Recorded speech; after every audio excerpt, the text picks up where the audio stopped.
link around, people. If there's anyone in here already, you know how the fuck this works.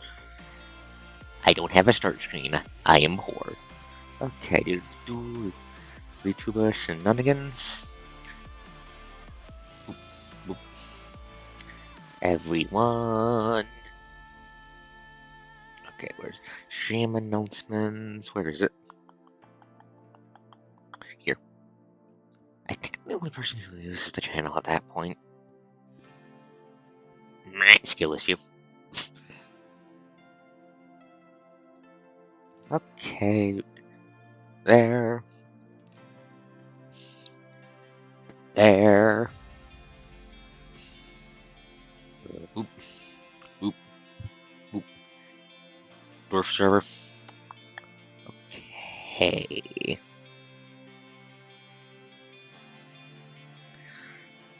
Summon the Watchers from the depths of the abyss. Boop, boop, boop.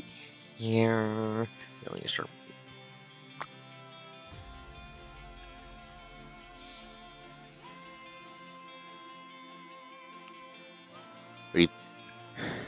Reloaded the Xehanort bird site. Reposted the scheduled post. Roll over to blue skies where the skies are blue and there's not as many assholes. Posty. Come on, you can do it, you can do it, you can do it, you can do it, you can do it, you can do it. There we go.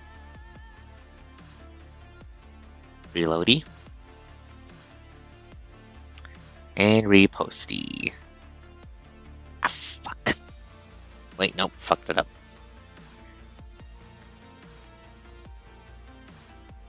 Nope, delete that, forgot to tag it. Fuck.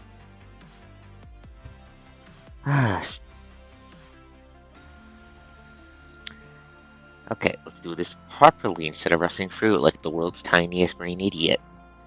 Reposty. There we go. Boop, boop, boop. Okay, links have been thrown out. Let's get this party going.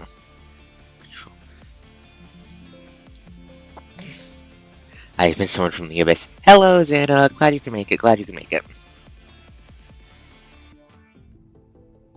I have plenty of time. So, you're staying here with me until I say you can go. Yeah, Alpha. I know you're a Lucia. I know you're a very puny Lucia. Head pat. Anyways, boop. Grab the daily serums for the daily serum gods. Missions. Gimme.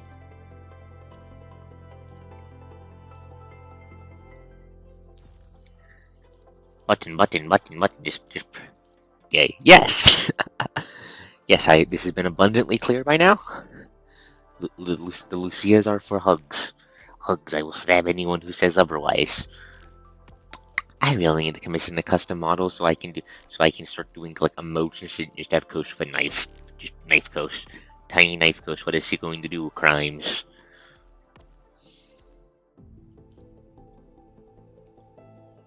Crack if knuckles. Press if button. Nope, wrong button. How are you stronger? Alpha has a cub and Bayfu has a cub and her sword has fucking Harmony on it. How are you stronger? Your sword has resonance. That does it. That'd do it.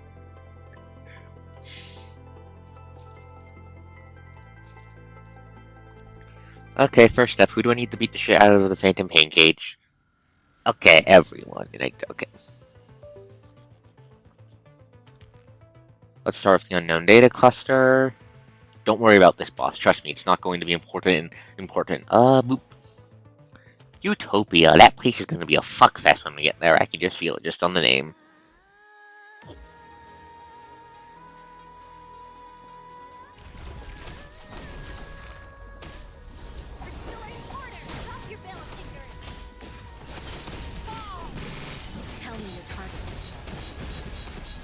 Combo, sword.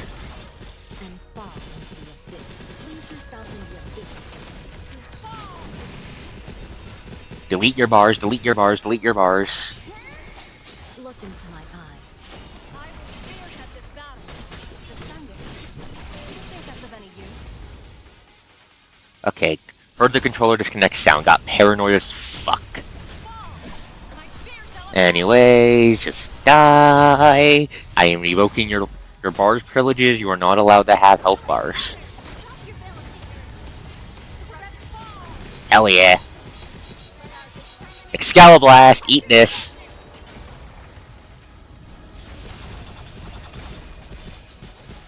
Eh. Lose yourself in the abyss. The flames of the abyss will end it all. Judgment, cut.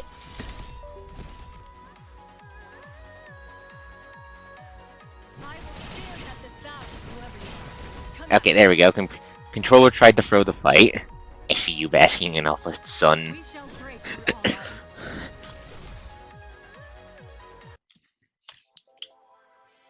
I am like a cat. Why would I not bask in the rays of the sun? Anyways, that's UDC dealt with. Now it's time to fight Robopope.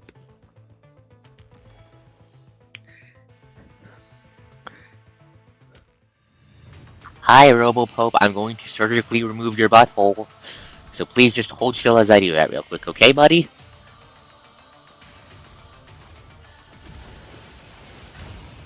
Eh.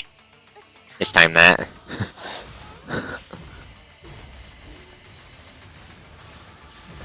Okay, there we go.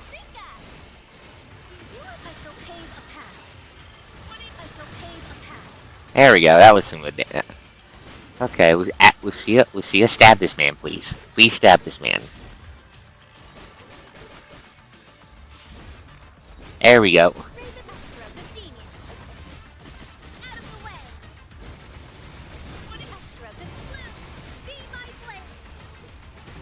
Oh, that looks so cool. Chongli, punch this man in the dick.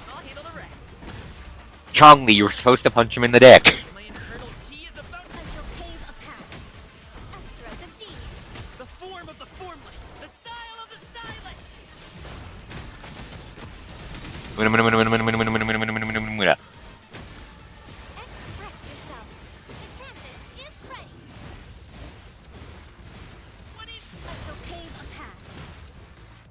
Please lose your life and die. Please use your health bars and die. Oh, I see you swinging. I see you swinging.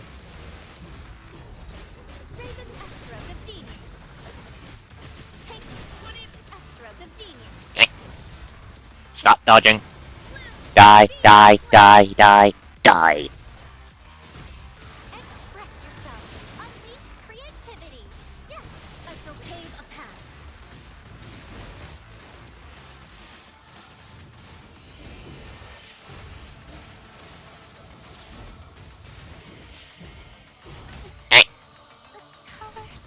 Stop taking damage. There we go. Just die on an asshole's corpse. Okay, still need to get more used to the smaller screen, but it'll be fine. Might just need to lean in some more. Save score. That's Robopope dealt with. What's up next? I don't. Lucia has a sharp piece of metal. If we need to make a hole to surgically remove the hole, we can make a hole to surgically remove the hole. If you get what I mean. Anyways, who was I kicking her ass with? Shit. Okay. Fuck. Who was I kicking her ass with? The girls got it. Okay. I'm the leader? Yes, you are. Lamia, please drown this man. Just fill his lungs with radioactive virus water, please and thank you.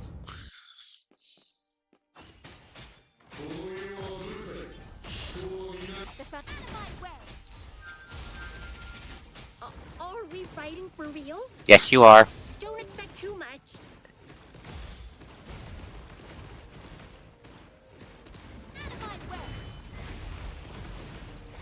What kind of chorus do you get?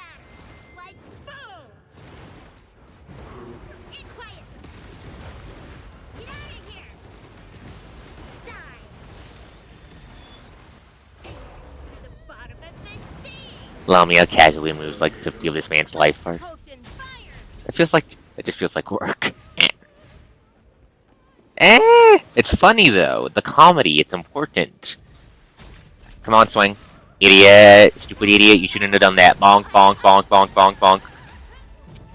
Karina, remove this man's skull. What are you looking at? I'll smash you all into pieces! Everything's ready. The overture begins. The Fantasia my way.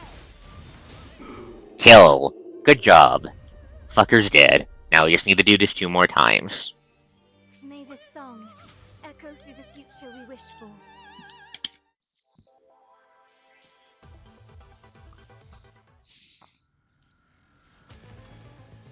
Okay, but yeah, just kick this guy's ass 2 more times. Make sure I've done all the rest of my weeklies I wanted to do on stream.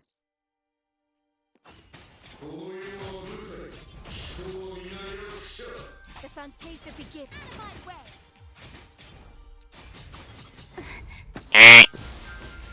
No smacking. Are we fighting for real? Don't expect too much. My way. What kind of chorus do you like? Yeah, like boom. In my way. Get out of here. Die. Sink to the bottom and I love how much damage the Fissy does. Fissy does so much damage. It's extremely funny. Spin to win. Spin to win. Spin to win. Just remove this man's skull with a hammer. Counter that. What are you looking at? Throw an orb that man's way, then bonk him in the face with a fucking ultimate. Everything's ready. The Fantasia begins. Next is the my way.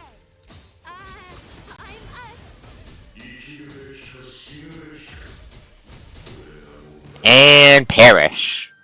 Thank you for appreciating the cadenza. I said perish. Thank you.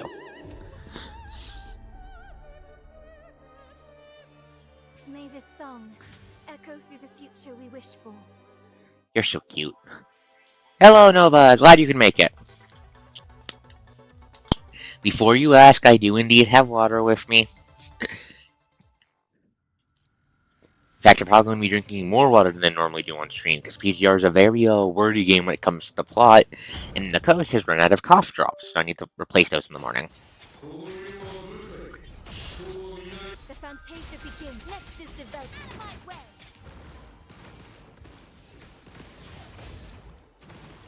Come on, Fishy, come on. I hit the I pressed the dodge, but I pressed the dodge.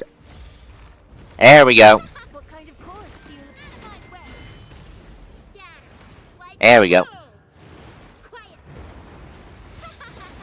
No, dodge that, dodge that, dodge that. Die. Get out of here. Die. Sink to the bottom of this sea. I'll knock you lowly scums away. Hey, watch out. Sharona, you were supposed to matrix that. Come on. Swing. There we go. Bonk. Bonk. Remove this man's skull, remove this man's skull, remove this man's skull. Oh, no, I see that attack coming. Fuck you, you don't get to do that. Bonk. Good thing, Karina. Watch out. No. God damn, controller, you fucking traitorous piece of shit. Everything's ready. The overture begins. The Fantasia begins.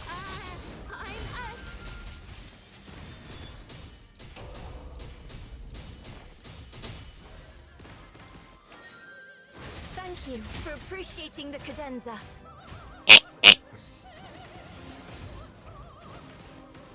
What kind of chorus do you like? Quiet. My way. Yeah. Like Die. in my way. Oh, fuck you. I was attacking. You don't get to interrupt my attacks.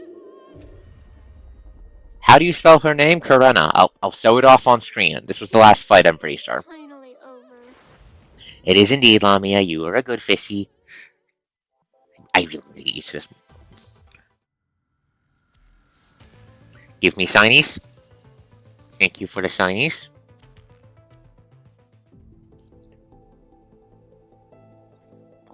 Oh, hey. Enough to finally level you up a little bit more, lol. Okay. Spinny Hammer Girl. Karena in the Skyer frame.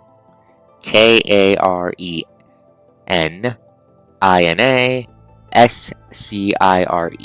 I'll put it in the chat for you.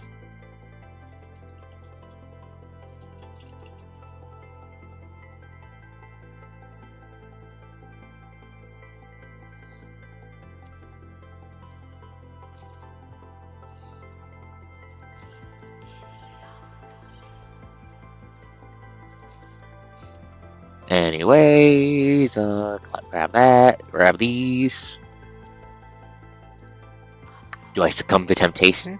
Do I succumb to temptation? The developers have decided to accelerate the schedule at which the English server gets updates. The global servers get updates until we are matched with the until we are up to date with the Chinese server, with the homeland server. So we're no longer having delays on stuff. This is a problem for the coast, because this means I have less time to save for the characters I really want to save in Gen 3. Cough cough Pyro Oath, cough cough Oblivion. Yeah, basically. Basically, English updates are going to have their rewards be a bit more jam-packed together, and they're going to be a week shorter than they usually are, so they can just catch up quicker.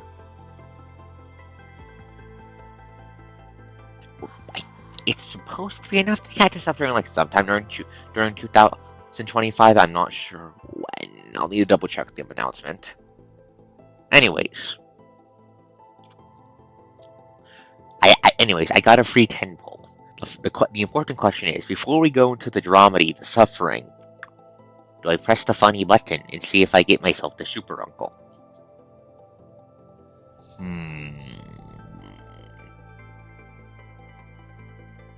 You know what? Let's ball. If I don't get him, I build up pity for characters I do want. Well, that's a win. Wait. Lux. Cog pack extra large cog pack. Commandant. Hi, Vera. Commandant.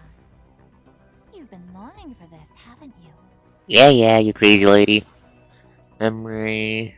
EXP. One day, our favorite flowers. Oh, hey, autonomy. Not the one I'm looking for. What neat.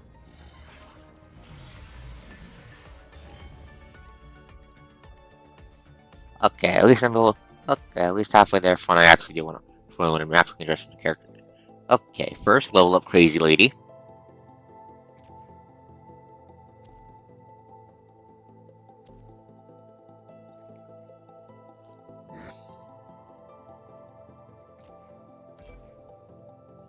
I appreciate your approval. Okay, boop, boop.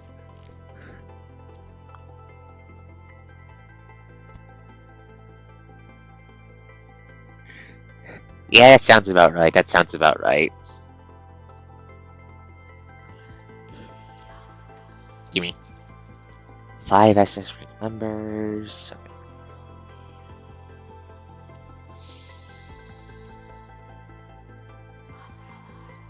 Okay. Any other weeklies I need to do? I mean, there's technically class perfection. Technically, but but this is a lot of shit. Let me just show you. There's a 1, 2, 3. Already have boss on there. 4, 5, 6. 1, 2, 3, 4, 5, 6. Okay, I misread it, that's all. 6, 7, 8, 9, 10. Aren't you fucking ugly? I love it. I love it. I love Kuro's monster design. Wait, this was a 10, 11, 12, 13. And of course, the finale is a fucking duel of Alpha. And he's gonna seal capacity equal 10% of current HP every 10 seconds. Seal last few seconds. Well, that's just fucking rude. Oh.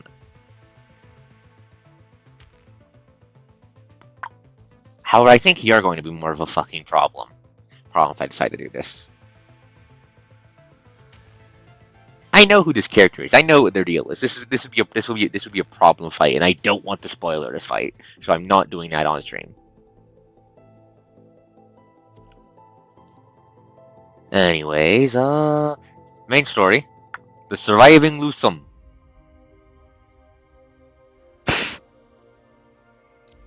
Not there, anyways. Okay, so we left when we left. We were getting the boat. The boat was live on it to Babylonia. Countdown to life, last 13 days of live, and assemble again. Grey Raven, Strike Hawk, and Cerberus assemble. Okay, we're going to do these in order, so we'll start with Countdown to Life. It has been 15 days since Liv returned to Babylonia. It is also the 15th day she's been adapting to her new frame. Boat. Yes, space boat. The peaceful facade of Babylonia would have tricked her into believing that everything has gone back to normal. If not for the obstacles and pains she's experienced throughout the adaptation, looks like the frame's already having issues. The constructs that returned of Liv either haven't sent to the Star of Life, are currently being treated, or have their names recorded on the casualty list. Those who once gathered at conservation areas 43 and 46 have mostly survived, but the conditions of a few of them are still critical. Apart from following the protocol to work on her adaptation, Liv has mostly spent her time in Star of Life, assisting the doctors there and looking after the patients. She seems to have brought her habit on the surface back with her. Besides taking care of the patients, Liv will also jot down their particulars in her journal.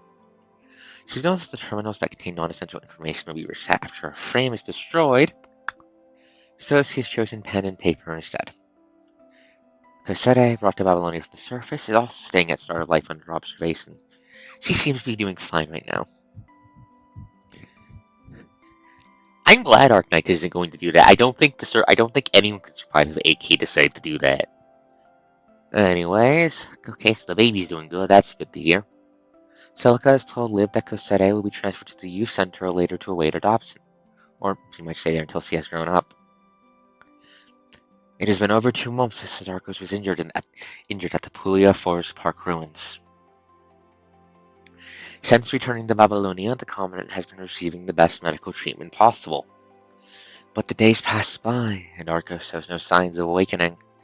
Not even when the heavily wounded Simon has woken from his coma comes to visit with the medical personnel's help. All the doctors in Star of Life know full well that if Arcos does not wake up soon, there might be no waking up at all. Being in a coma for over 3 months will create irreversible complications in the human's body. Even if a miracle happens after 3 months, the best option the Commandant has is to turn into a construct. But miracles do not just happen. Also, that feels like fucking foreshadowing, I'm going to point out. That feels like such a fucking foreshadowing moment. But miracles do not just happen. Not to mention that should the Common awaken, all it waits are the adjustable plans that the Harland has planned, yearly paving the road to the end of a hero's journey. Whenever night falls and most of the patients and nurses are asleep, Liv will still be busy working the halls of the Star of Life. The only time she stops is when she receives daily mission reports from the surface, and she will take a brief rest, eased by the images of the figures in relative safety. She is a sparrow trapped in an hourglass. Knowing that she will soon be buried by the sifting sand, she still refuses to give up on searching for a way out.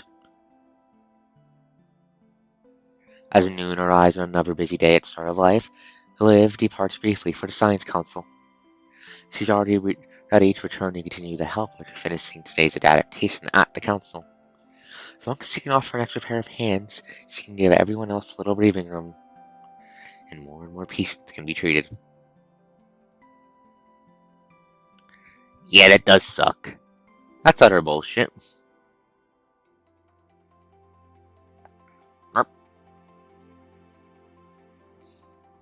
But she finds that someone she has not seen for a while in Eisner's laboratory.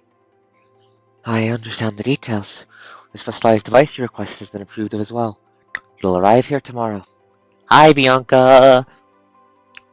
Please don't shoot Liv with arrows. I know you're very pretty and I like you, but please don't shoot Liv. Hey, Liv! Head pat, head pat, head pat. Seeing Liv enter, Bianca simply nods at her without saying anything. I'll be going if there's nothing else. Of course. Looking at Liv, Bianca seems to have 1,000 words left unsaid in her eyes. Still, she remains silent, nodding again and bidding farewell. Take care. As she watches Bianca leave the laboratory, she hears another familiar voice from the door, one she has not heard for a very long time. Hippocrates, good afternoon. Hello, who the fuck are you? Why are you important? Huh? What, do you have to look like you just saw a paralyzed patient playing football? My apologies, Professor, I was just surprised to see you. I heard that you left Star of Life to focus on academic research, and you're no longer teaching or practicing. You're not wrong. I applied for early retirement to concentrate in research, things in research that I actually care about. But in times like this, no one gets to stay on the sidelines, I suppose, so here I am. Oh, is this Liv's teacher? This must be Liv's teacher. She shrugs, smiling. Eisnov has told me what happened to you on the surface. I've also checked on the Grey Raven comment. It's not an easy job to bring someone with an brain injury like that back in one piece. Don't be too hard on yourself. Choices were made and the die was cast. I know what happened down there. You did your best. That's not what they said. They didn't say the body couldn't last more than 3 months. They said after 3 months you start having permanent issues. You did your best. Hearing the words Professor used to say to comfort her students, Liv shows a hint of bitterness in her smile. Word is that you're making an extraordinary frame here? You got me curious. Tell me more. It's classified.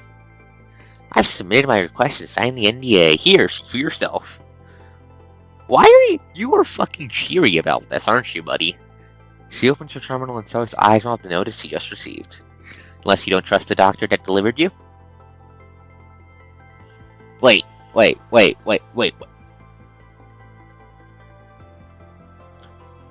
Huh? Huh? Okay, wait. I thought you were as old as him. How fucking old are you, lady?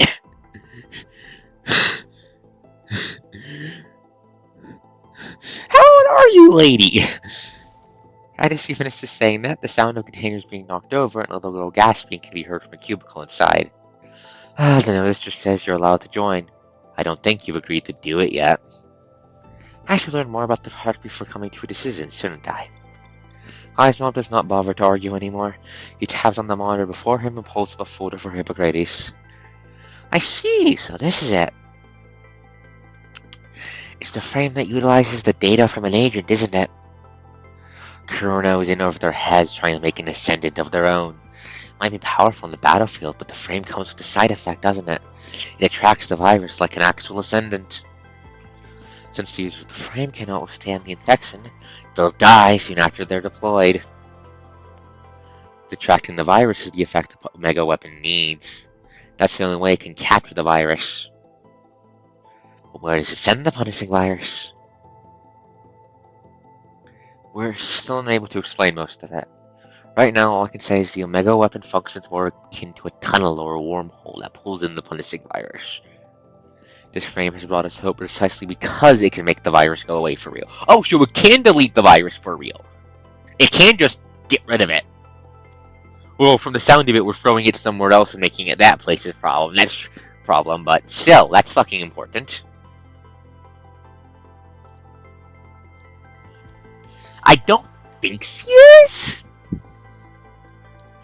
Asimov is not a part of Kurno, and like everyone else who isn't a part of Kurno, fucking hates their goddamn guts. In his case, it's because they're a bunch of mad scientists doing mad scientist shit, and he's an actual scientist.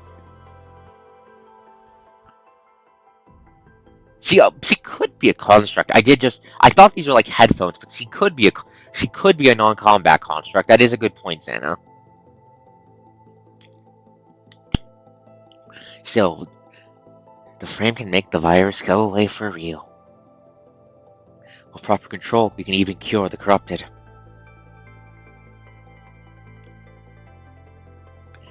You won't be looking like this if things have been going this smoothly.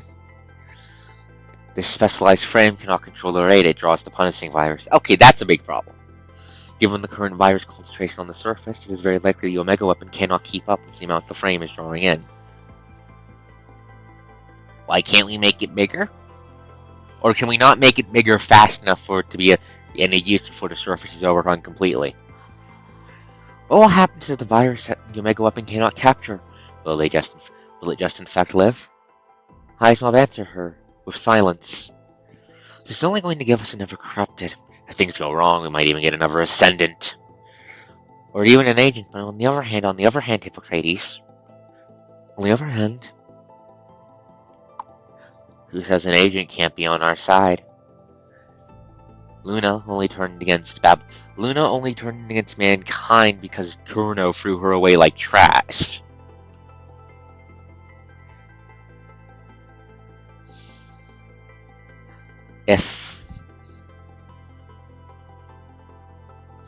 I'll just think on this. Also, why is the screen white? I thought I fixed the screen getting stretched. Look at OBS, look back to game. I thought I fixed the screen getting stretched, or am I just being paranoid? I might just be being paranoid. Look, if Asimov a mad scientist, he's a very high-functioning one. Commandant Nicola agrees that we might risk turning Liv into an ascendant. That's why he has asked the Purifying Force to support the operation. I was just confirming the situation with Bianca earlier. She's bringing over some equipment tomorrow that requires specialized operation. Equipment from the Purifying Force. A mind needle probe?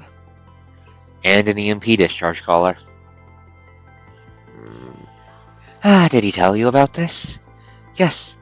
Asimov and Commander Nicola told me before we started the adaptation. Do you know what these two things do? One of them monitors my mind activities. The other one can directly extinguish her mind. Concern? You signed the agreement after you learned about them? I did, since I don't want to become the enemy either. A hint of gloom flashes on the cheerful professor's face, but she has not voiced any disagreement. Do not EMP the cute robot girl. Do not EMP the cute robot medic. Do not. Anyways, give me a second, I'm about to fuck with something. That's not the right setting. Game capture.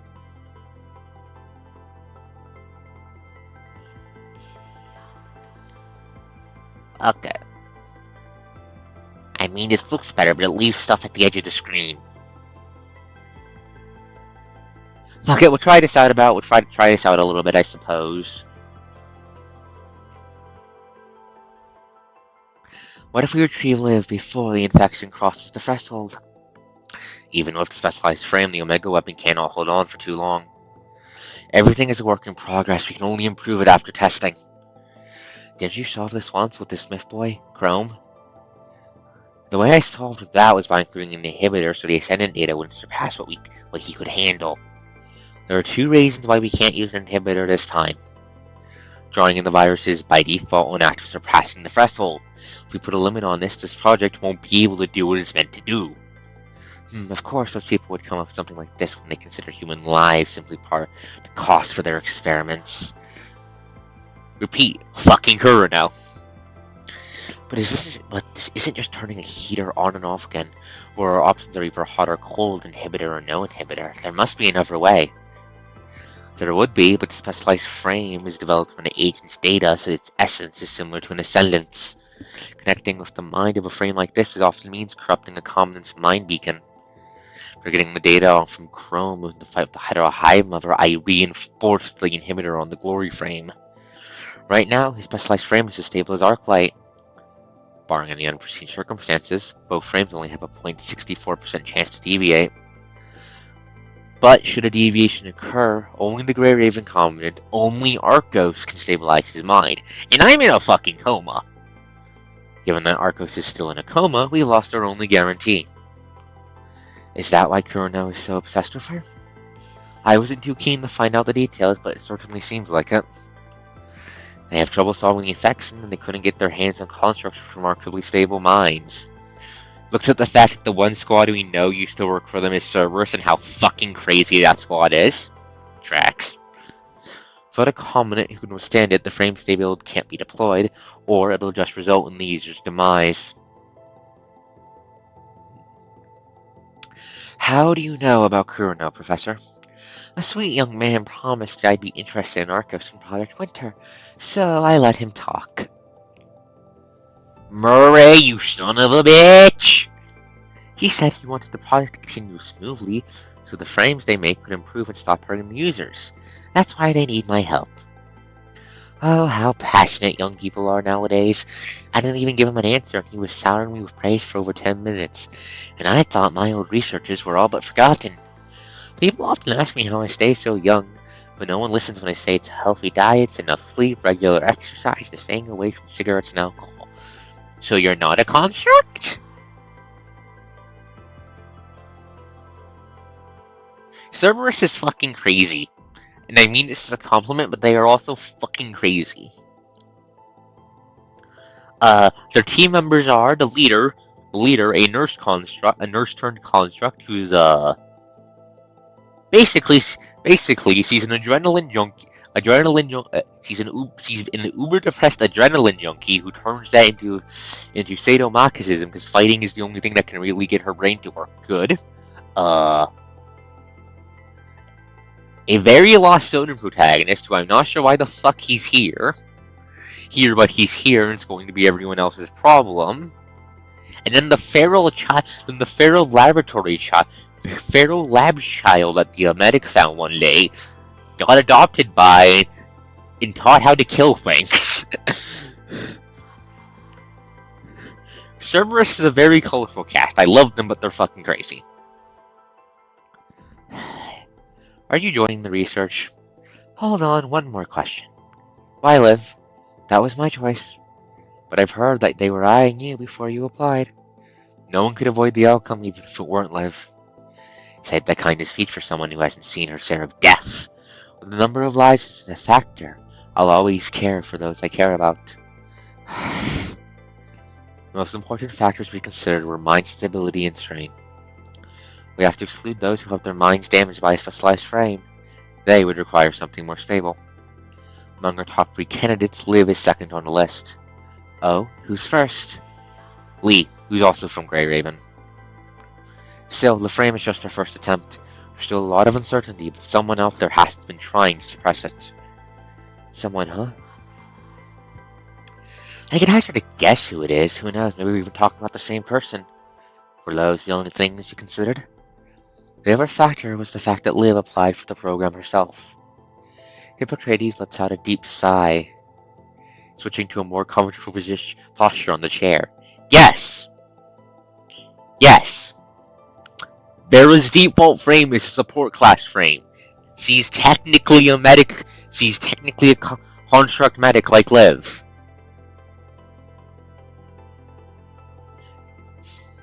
She was just very unlucky with her squads, but just kept surviving, and it kinda broke her.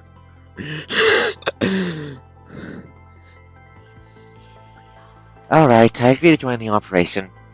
The agent's data would have caused all kinds of issues, even from the simulated connection during adaptation. The migraine you feel would be the most obvious one, yes? Yes. Right. You wouldn't have said anything if you weren't asked. Hippocrates is the old lady who survived by the power of tropes. Sounds about right. Right, I wonder how much art there is of her. I'll have to find out after this. Although frames aren't my specialty, I can still help when it comes to mind stability. I'll also be the attending physician of your commandant. If we can get Arcos to wake up, we'll at least have a shot at tackling problems regarding the mind. Thank you, Professor. Of course! If you have any requests, now's the time. Hippocrates taps the monitor in front of Ismov and presents the design of the new frame to live. I'm not the one who does the modification, but the more the frame matches what you want, the better it is for you in your future battles. Looking at the pure white frame on the schematics, she is reminded of a similar piece of paper she once held in her hands. Wings. However, it is Arcos for the people who are still struggling.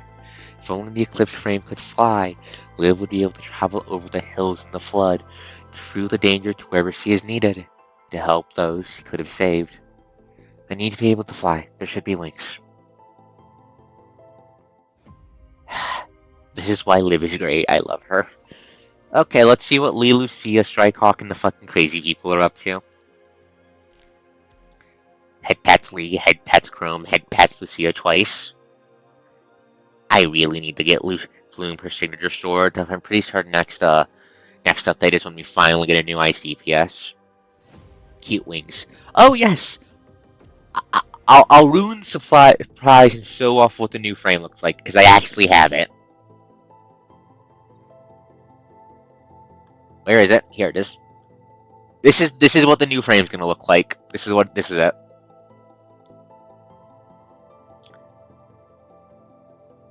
It is very pretty.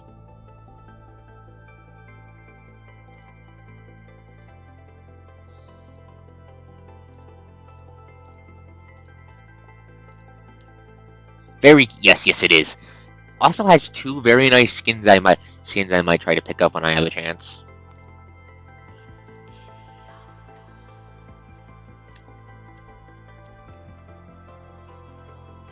Anyways, back on topics, driving loose, some escape from calamity, assemble again.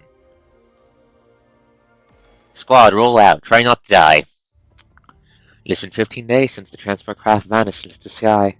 Time is a pot that brews misery from the hunger and pain of those who have remained on the surface.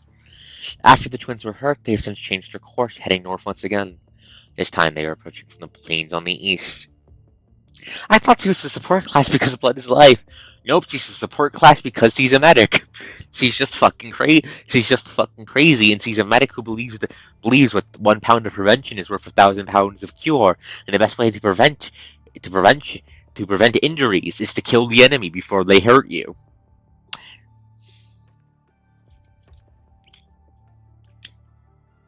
After the unidentified twins were hurt, they have since changed their course, heading north once again. This time they are approaching from the plains on the east. Time to slice and dice. Yep. With the south returning to momentary peace, many of the south have started gathering at the underground base of City 47. Even with the men and resources stored there, they will run out one day.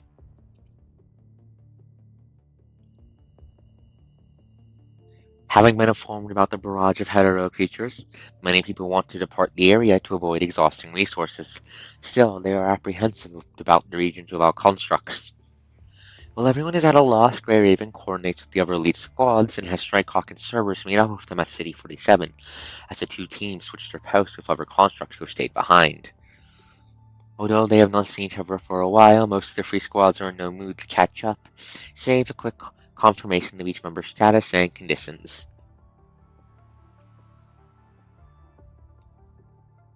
No, that's actually a pretty good way of describing Crazy Redhead. Given the situation they are in, they can tell what each other has been through without needing to say anything. Still, one person has remained blissfully cheerful. Is it Kame? Yep, it's Kame. Hi, two of the Free Grey Ravens. How are you both doing? Lovable Golden Retriever boy. Don't change.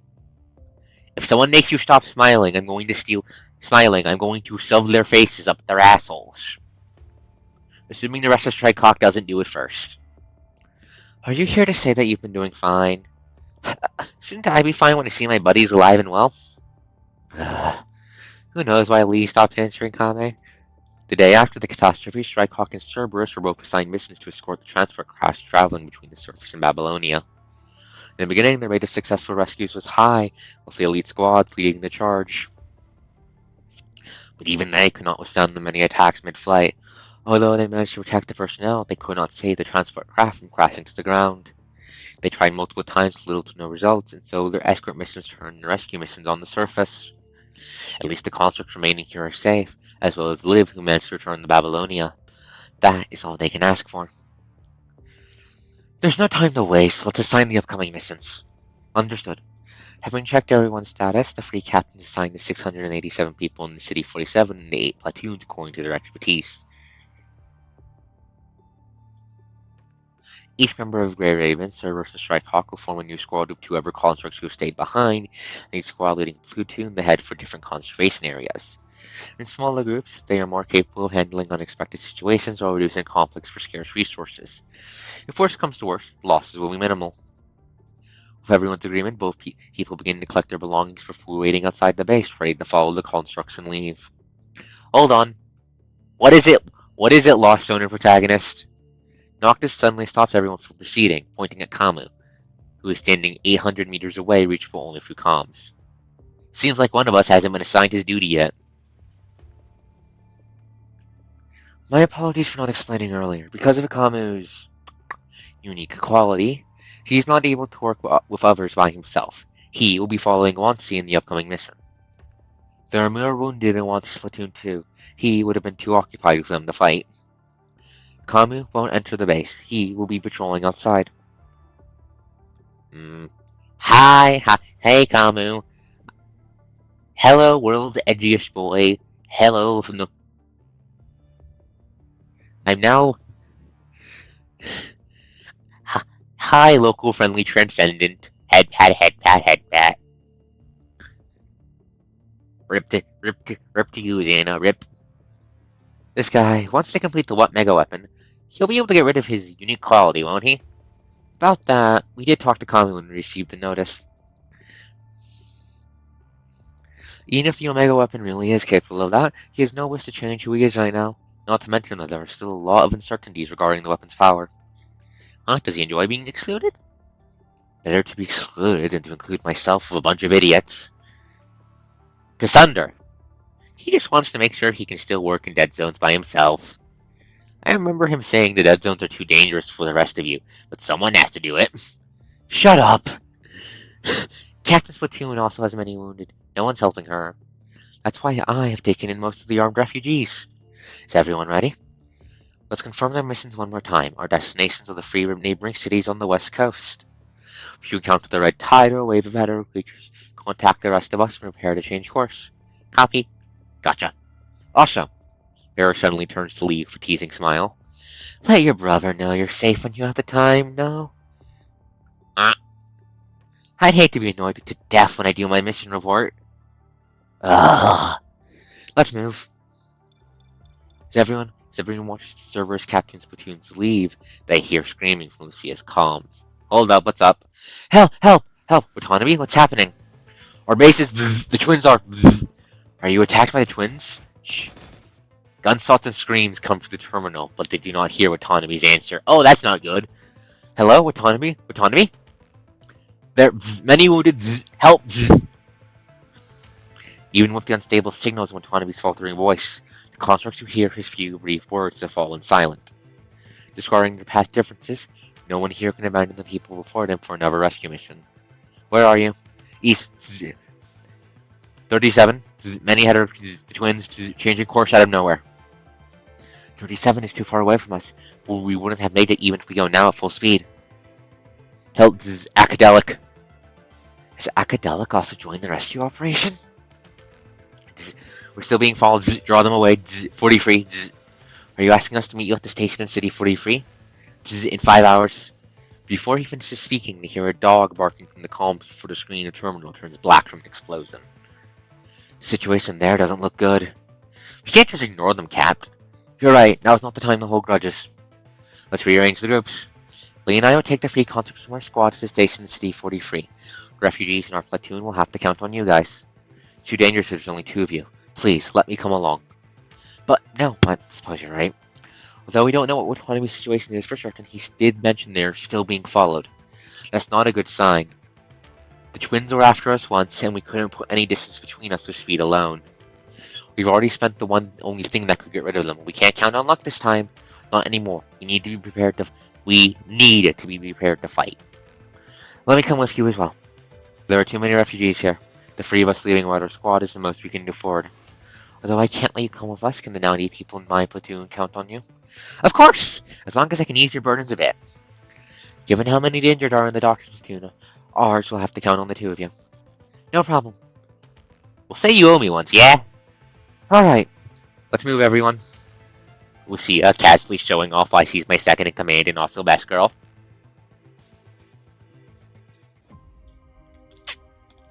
These two fuckers have caused me so much pain and suffering.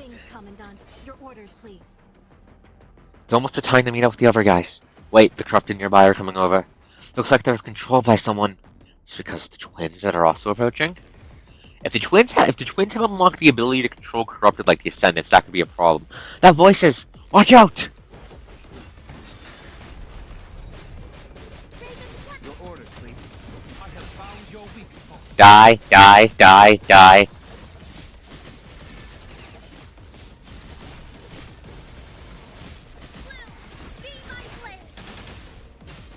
Kill them all. Kill them all. Bathe in their blood. Bathe in their blood. Stay calm and think.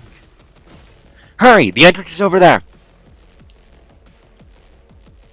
Go, go, go. Bathe in blood. Bathe in blood. Bathe in blood. Come on, support dudes. Come on. Come on. We have guys to kill. We have murder to do. Murder, murder, murder, murder, murder. This will pave the path to victory. Die! Okay, everyone's alive? Why are you circling me? She's a doctor? Yes. Why wouldn't Vera train the gremlins? Why wouldn't the Vera train the gremlins for medical stuff in case he gets injured? Why wouldn't she do that? I'd advise. I have found your weak spot. I'll be your wings, Commandant. Your order. Slice and dice, slice and dice, slice and dice, slice and dice. Lucia stab them, Lucia stab them.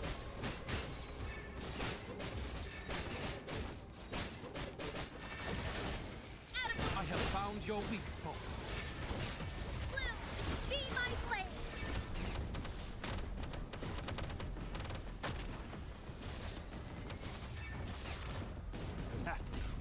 Still trying to run. I shall pave a path.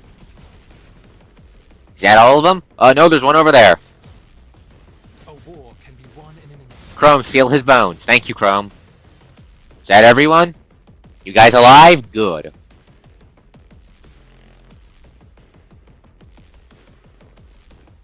This should be the place. Let's see if everyone's dead or not. Autonomy! I love the fucking little Jojo just having the fucking seat with art pieces or whatever on fucking the wall. Do we go down? Oh, we go down, okay. I live in the wrong world. Looks like there's a fight. Corrupted and the hetero creatures are everywhere. No one can survive this. I don't trust these. These are going to get up. I don't trust these to not get up. Oh shit, hetero sapiens! Fall back! I saw this coming. I shall pave a path. Take advantage of the fact that Chrome is fucking invincible. That it? An excellent move, Commandant. Thank you, Proto Saber Man. Can't wait till you get a new frame too. The twins have left following the Cinderelic? Why the fuck are you here? Are the Ascendants monitoring the twins? That would make sense for the Ascendants to monitor the twins. Fuck. Wait, following the... Oh shit, they're going after Acadalic. Good. They need to learn and grow on this journey. Hi, Vonega. Fuck you, Vonega. I wish I could beat you to death with a pipe. Otherwise, they would be nothing but food for the Red Tide, even with the world at their back, unfit for their names. What are you expecting them to grow into, exactly? Tigers that hunt or sheep that follow? The Red Tide is inevitable. Should we let it grow unrestrained, it'll only bring chaos, disorder, and consequences uncontrollable. As I have mentioned many times, we need friends in the brave new world. I have no preference for whether they are predators or prey. After all, it is a lesson to learn, a reflection of humanity. If that's the case, why did you tell Cinderella a story about the demon who saw that humans were weak and greedy and decided to reshape the world? I also said to let her witness humanity's potential. Roland is very funny. Roland's the funny drama man. He's the funny drama man from from the first group of descendants led by Luna. He has joined up with this group of descendants for the express purpose of finding Luna, then he's going to fuck off and probably stab them in the back. This man cares about one thing and it's Luna. He's also a former child actor who got Truman sewed, so this man has issues. Lots of them. Anyways, what would happen if the demon woke up to something other than greedy adventurers? Where there is shadow, there is light. I don't dismiss the existence of light just because of the many shadows in the world. For what the twin sees is how despicable humanity is, then humankind shall dine into its own reflection. Should there be speckles of light, however, the twins shall react in kind. Does that mean you still believe in some of the humans? All I believe are constructs. Even if some of the humans' consciousnesses were fit to ascend, their bodies wouldn't survive the filtering of the virus.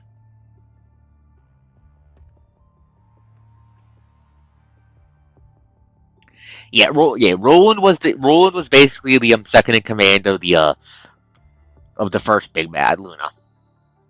That he pops up a bunch. Anyways, okay. Notes, but yeah. So it's explicably because biology is shit that humans can't become ascendants. Okay, but this feels like more foreshadowing. Even if I were to feel pity, I could not make the choices for them. I suppose luck is part of the filtering process, isn't it? After all, only the lucky ones get to become constructs when they want to. The unlucky ones can only waver in their misfortune. Having said that, nothing's stopping us from trying something new. Dark figures turn around and gaze at the departing Aslam with a barely noticeable smile. The ones they call the twins are going after the train. They have quickly adjusted their pace, all set the challenge to cross the vehicle before them. Oh no. Oh no! Fuck! Oh fuck. The sturdy moving castle shrieks, having been forced to cut its tail to escape the twins' combined attack. Countless people and goods in the back are left behind along with the carriages they are in, and soon swallowed by the red tide. They do not know then. Those who survive will ride to their end with Islam. Oh, that's not good. End train. Aslam has 12 characters left. Aslam has 12 characters. Aslam has 12 characters left. Constructs 35. Survivors 587. Oh, I don't like that.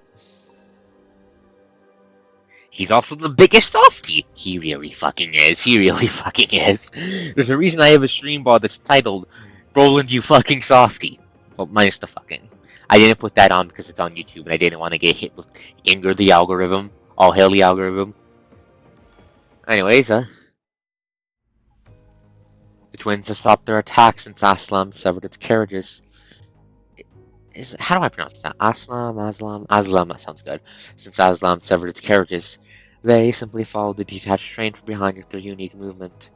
They watched curiously inside the train through where the carriages broke off, as if it was a headless rooster still moving about. Countless hetero creatures and hetero sapiens converged on the sides of the twins, placing the two observers to stand to attempt to breach the carriages. In the beginning, people tried to block the opening, stopping the amassing hetero creatures. But every time they succeed, the monsters will launch a new wave of attack and tear the defenses apart. The passengers have lasted 1 day and 1 night in this relentless struggle. Both constructs and humans have grown weary of this intense battle of attrition. The hetero creatures have only been picking up speed as if they are guided by masterful instructors. Only when the sun sets once more does the company fighting on the front line of the train have a chance to rest before night falls. How are we looking? 12 carriages remaining after the split. Sophia and Lee are repairing the damaged equipment in haste while keeping an eye out for any more attacks. Seeing the fight has temporarily ceased, the scared refugees hiding deeper inside poke their heads out. How are you all doing? Where are the folks who are in this carriage? I've placed most of them in other cities' conservation areas before meeting up with the Forsaken. Hi, Jamalia. I forgot how pretty you were. You were very pretty. Jamalia sits on her chair elegantly, her expression unfazed as though she has long been used to confronting danger. Still, some of them refuse to leave despite the situation, and you have witnessed their fate. The refugee immediately returns to his seat after that. Akadilak has suffered a great loss in this rescue. After this is over, the Forsaken will not forget what you have done. Also, a leader himself, Watanabe, however, just looks exhausted. Everyone in the Forsaken has taken in has witnessed the torments that Watanabe and the Forsaken went through. The pain is long past what one could reasonably bear. Yet the Forsaken are still standing here, like a lighthouse in the storm, unyielding in their oath to not leave anyone behind. Don't worry about that. We're here because I have my own considerations and plans. But what has transpired and no one gets to remain uninvolved. We should have stood together in the first place. Not to mention that Babylonia has agreed to compensate. For all damages. Is that part of the deal? Call it a provisional supplement term. Both Babylonia and Akadilak want the same thing. To save lives and seek new possibilities. So does the Forsaken when you put it like that. Watanabe frowns, turning back to the interior of the carriage. The 35 constructs who gathered in the base are fighting to protect the 587 survivors hiding there. Most of them are members of the Forsaken, but there are also many patients that they have temporarily taken in. After the event at the Fjords Park ruins, Watanabe has been leading the different Forsaken bases to take in those who were affected, giving them shelter. The Forsaken have always been held in high regard in these areas, but that also has led them to taking in way more people than the conservation areas. Not long after the twin attacked, a large gathering of hetero creatures charged the bases as being summoned. Suffering huge casualties, Watanabe was forced to take those remaining to escape from the base. You're welcome, but you'll have to help us fix the train in the future.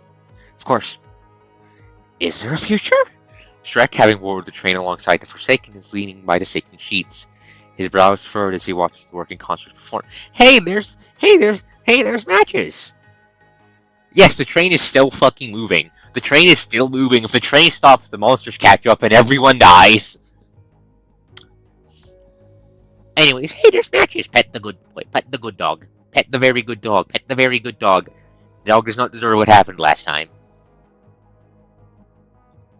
Ever since he came on board, the normally talkative young man has been looking around with worry and disgust. Once he fears not just the monsters chasing him, but the very train itself as well. I know it's not my place to say it, but these two and their siblings are still after us. It's clear that we can't outrun them and we can't win by attrition. I might just be a civilian and I'm grateful to be safe. Both the folks behind us and I can't bear to lose any more of you. Hearing that, a corner of Jamalia's mouth ever so subtly rises. Cecily Watanabe, you don't have to say it. Oh, no. No, they time skipped over them. Greater Events joined up with Watanabe's dudes and are now helping out the train. We know this because Lee's there. So we're no longer at the train station. We're on the goddamn train now. Especially you, Watanabe. I know you don't have to say it. I know you're almost your limit, having been operating non-stop for the past month. But we don't have a choice right now. Isn't there a new possibility? When we were putting together the supplement terms, I received an extra request. To help you test your new weapon system. Are you talking about the Omega prototype? We can fight the twins with it. The effects during our first trial were minor, but they must have improved by now. That's right. I just received a message. The operational command is preparing phase 2 of the prototype, and they're planning to drop it tomorrow. With the improvements they've made, this Omega weapon can create a small disinfected area, drawing the virus within. Hearing that, everyone's solemn face relaxed a little. But its effectiveness is still inconclusive. We should prepare a backup plan. Have you confirmed the exact timing and location? I have. Well, we need to arrive at the station speed 210 by 4 o'clock tomorrow. There, we will receive the new prototype. Must be City 210, 4 o'clock? That's cutting it real close. We need to take into account the time we need to depart and meet up with the support force. We must hurry and put some distance between the enemy and us. Not to mention, it's too dangerous for the civilians to remain on the train. There's another functional base in 210. People can get off there. It's more than enough if we just keep a small force of combatants here to draw the twins' attention. This is why reaching City 210 by 4 o'clock tomorrow seems reasonable. I suppose we have to speed up then. Jamelia smiles, her gaze passing into those discussing a plan until it stops and Shrek in the back. Through the sound of their discussions, he sends Shrek a message, speaking silently. Welcome back! I'll go help. Given how dire the situation is, the constructs have not noticed their expressions of the two humans. Not to mention what Jamelia was saying. They won't stay here to take care of the minions. The boy's fist connects with a crook that's clinging to the broken edge, snapping its neck. But it only falls to the crowd of corrupted behind, still in pursuit. Back together again? What is this, a march for unity and friendship? Watch out! They're about to attack! I hate these two twins so much, I can't wait till the day we murder their asses. Your wings, Commandant. Your orders, please. Do we get to use the big gun? Grey Raven, Strikehawk, we're here to help you. Careful, they came out of nowhere and attacked our teammates, but they disappeared when we attempted to strike back. Okay, they're pulling out bullshit. Keep your guard up, we'll go check the side of the train. Tippy tap, I hear tippy taps, Lucio. Oh, are we walking the wrong way? Oh, we were going the wrong way. Fuckheads! These are the monsters we've seen before. The Hetero Sapiens, they're trying to get on the train. Let me shoot them off with my bullets in advance. Oh, wait. What's your thing again? Any free pink plus red equals funny. Got it. I'd advise giving up. I shall pave a path. One those group. Okay. Can I actually shoot them? Oh, I can actually shoot them. There seems to be enemies on the other side of the train. Understood. This is only abstraction. Islam Akadailik's train city thing, I'd wager in actuality is as big as a mobile city from Arknights, because it's basically a mobile city from Arknights on rails. I'd advise give. I have found your weak spot. I'll be your wings, Commandant. Your orders, please. The twins are approaching fast at the end of the train. Don't let them get on the train. We have to stop them before that happens. Shit. Where are they? Where are they? They're here again! Fuck. Get out of my way. Get out of my way. Get out of my way. I have found your weak spot. Hit. Justice calculus. Bang. Who is Shrek? Supporting character, human. Your orders. Take this. I have found your weak spot. He's a merchant who was keeping the various surface people and communities in touch and supplied of resources. He mainly got his goods from the Forsaken. Still trying to run. He's been a bit of a major character throughout this entire thing. He's picked up a Giving up. thing as a supporting character. Anyways, the twins are here. Let's deal with that first. Fuck. Here they come. Watch out! Here they are, folks. Okay. Shit, those guys are dead. Oh, he went fucking flying. We don't even get to fight them again. We just auto lose. Time slows down the twins' visions. With ease, they approach Islam, leaping into the air and launching a deadly strike at the fractured carriages once more. Bodies of flesh and blood fall off the train amidst desperate cries like scattered paper in the wing. No, those aren't boss health bars. Normal enemies have health bars. Have their health bars pop up when you stab them. You'll know a boss health bar when we see it. Scattered paper in the wind. Before despair can tear them apart, Watanabe charges into the crowd of hetero creatures, his two blades drawn. As red tide threatens to devour all, surviving humans and constructs all take up arms, unable to stand aside. Give me my family back! Help me! Stay behind me! It hurts! Chungyu, Jamalia! How many more lives are you going to take? God. Tears and prayers, howls and vows. Blood and the red tide intermingle along the train tracks, drawing a crimson scar across the earth. As thunder roars in the sky, the cacophony of the crowd's cries comprise the sympathy of the inferno. Right now, they are still 12 hours away from arriving at City 210. Ah, but must have been a glitch or something. A deconstructor unit is just a moot.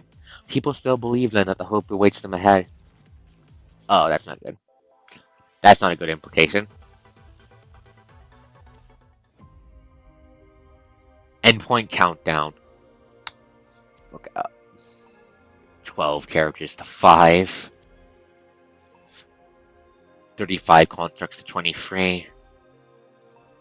587 survivors to 151.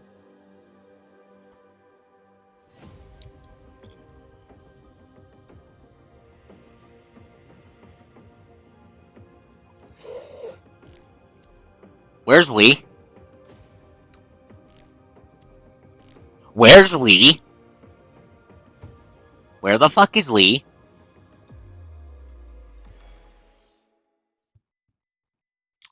Slaughter lasted a whole night.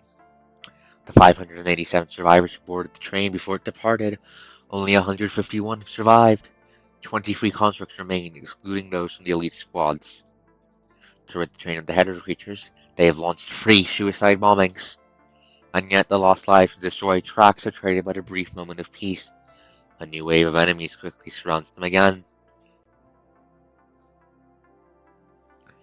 But that's not all of them. That's the survivors. That's the survivors. That's the people who were not hurt. That's the people who have survived the multiple waves of horrible murder.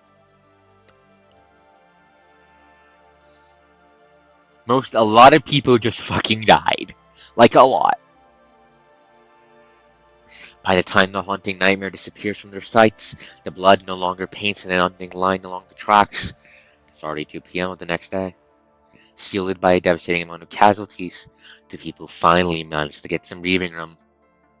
But everyone who's endured the night knows full well that they've survived only because the twins have almost not participated in the fights at all. They are still in danger. How far are the twins from us currently? Geolocation feedback suggests they are about 130 kilometers away, which would take them about 9 minutes to catch up, even with their speed. But I can't promise that isn't delayed information. Only 9 minutes! Inside the broken carriage, the survivors are patching themselves up in tears. Oh, that. Yeah, you're right, that is fucking shush. I'm pretty sure they're building up something for later on. Most of the 151 survivors are only lightly wounded, which indicates the unfortunate fact that none of those who were badly hurt lived. Just as the train cannot stop, the people cannot afford to stop and grieve. They know full well that should they pause and mourn the departed, they will likely be the next ones lost. We're almost at our destination. We should come up with a plan first. That's right. We have to find a way to get the survivors off the train as quickly as possible. Everyone's injured, so they ought to be moving slower. Leaving the station in 9 minutes, is the best we can hope for. Chong Yu pauses, withholding what he's about to say. Still, everyone understands what he is trying to point out. Most are only lightly wounded means that not everyone is slightly injured. Not to mention that they cannot guarantee the lightly wounded be able to evacuate from the station in a mere 9 minutes. We still have 5 people in critical condition. Jamalaya is also badly hurt. I'll take her with me. And you, Chong Yu? I'll go with Jamalaya too. There will be a lot of fights on the way, for sure. Seeing that we don't have any medics here, we can only take one more. We've lost too much already. After a whole night of loss, the light in Watanabe's pupils are almost gone. The corners of his eyes are still tinted red. Is it tears? Perhaps sweat or blood? Or could it be a painful mixture of them all? We're still a while away from the station, Watanabe. You need to rest and repair so you can keep up. I'm fine. He shakes his head. We're so close. We have to get everyone out safely. That's the only way they don't die in vain. What was an tender word of comfort? Only made him frown even more. Will you go with them? You know should E210 better than us. You'll be a better guide. Of course. I'll try to bring some of the seriously wounded as well. Leave Shrek and the rest to me. Is anyone else going? People with light wounds will need construct assistance to travel safely in 9 minutes. Hold on. If twins realize that the crowd is no longer here, they will change their target and will be looking at even heavier casualties. No way, you're missing this with the target of the header creatures and the twins? No one objected to Chrome's plan 2 days ago when they had yet to face the barrage of enemies. but now most of them just want to leave this grueling front line. We'll meet with Babylonian Support Force in City 210 to get the prototype weapon. But to deploy the Omega prototype, we have to make sure that the enemies are still following us. It's too dangerous to be at close range with them. I think it's safe to do it on the fucking train. Before she passed out last night, Jamalaya mentioned that if you're going to use the train for your operation, we'll give Lee access permission. Of course, he also mentioned we'll be sending Babylonia a bill for the payment for all the damage caused. Fine. The loss suffered in the prior night has everyone deeply traumatized. They're struggling to be optimistic even when they can see the light at the end of the tunnel. Perhaps we should let everyone choose. Instead of encouragement, Chrome chooses a different path. Let everyone choose? You mean you're letting us decide if we want to stay or go? That's right. Please pass the word and ask what everyone thinks. No, I'm pretty sure that was 13 train cars. After Akadiluk had already yeeted some to slow down the twins. Akadiluk had more. The train had at least 18 at absolute least before it started blowing itself up to buy more time. I will. Without a delay, the construct drags his wounded leg further inside the carriage. I'll help him prepare for the move as well. Okay. Autonomy and the construct soldier leave the cart. Do you really think that some of them would choose to stay? I say most folks would care more about their own survival. I do. Neither of the choices guarantee safety.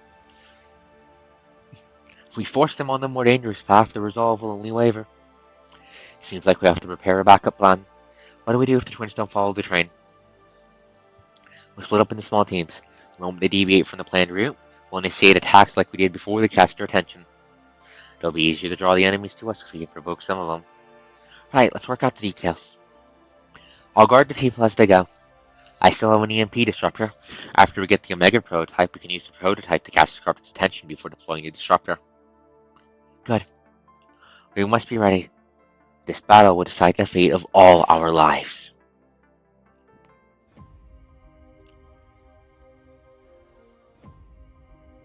Aslam, we finally made it.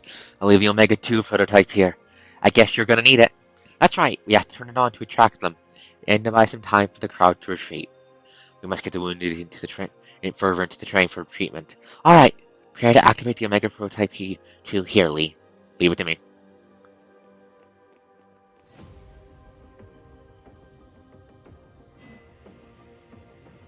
Okay, so Lee's powering on the doohickey. Leave it to me. You go deal with the enemies. Don't let them get here.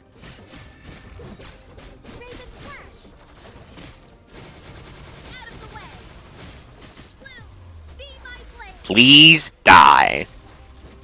A war in common thing. I saw this. I shall pave a path. Lee, how's it going? More and more hetero creatures are coming over. I need the focus. Where are they? Where are they? Where are they? Where are they? Okay. I think that should be it. That should be it. Activate the prototype. Activated. Now it's gonna be a problem to kill these hetero creatures. Fuck yeah! Die! Leave the path to victory. I'll be your wings, Commandant. Your orders, please. Take this! I have found your weak spot.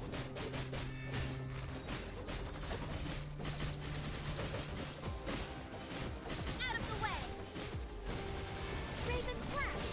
Blue, be my Ultimate to the face. Die. Why is it not taking damage? It's not taking damage. This one looks different from what we've seen before. Enter Matrix, that's the only way to kill it. Are you What do you mean, enter Matrix, that's the only way to kill it? Shit. Lee! Get away from Lee, get away from Lee. Fuck. Okay, so it's fucking... God. Okay, there we go, there we go. Move out of my sight. Okay, there we go. They were already attracted. Twins are coming over. Prepare for retreat.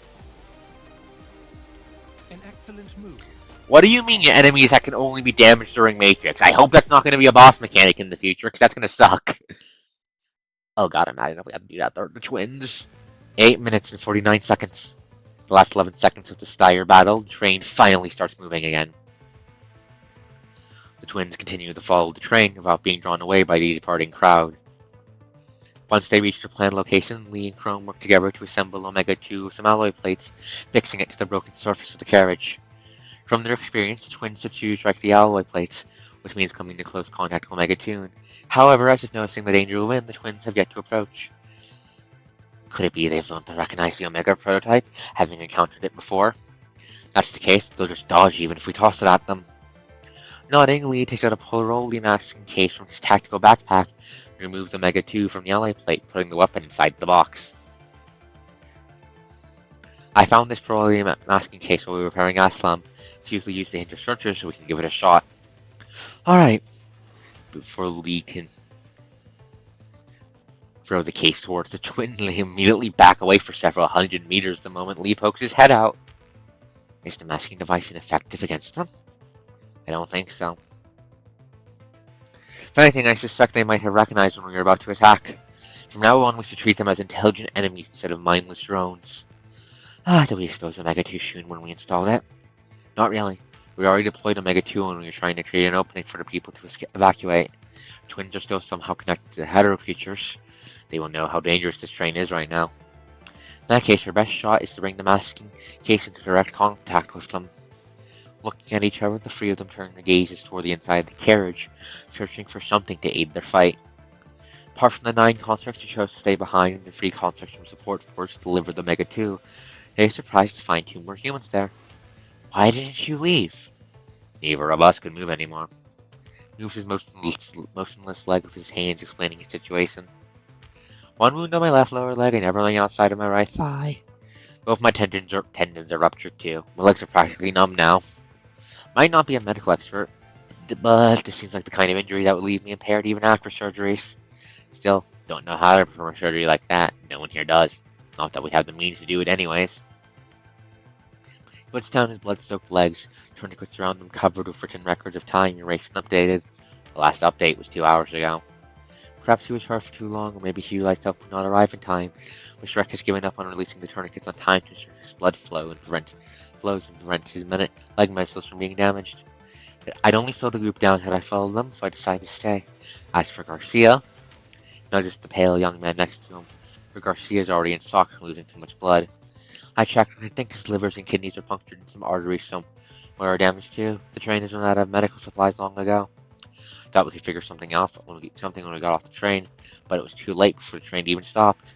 So he let Watanabe know and had him prioritize those who could still move. Right, and Match is left with him as well. Okay, the dog is still alive. Good, Watanabe has the dog. The 2 of them know full well what it means to stay behind, yet here they are so they would not burden the others. Stop pouting and say something. You guys still have work to do, don't you? He's right, we have solved our immediate problem and if we want to start treating the ones who have stayed. Leave the task of confronting the twins to me. I'll come back with my short-range jet. It might work if we were doing this on land, but you wouldn't be able to return to a high-speed train. You're right, I need a backup plan, which is why I was looking for this.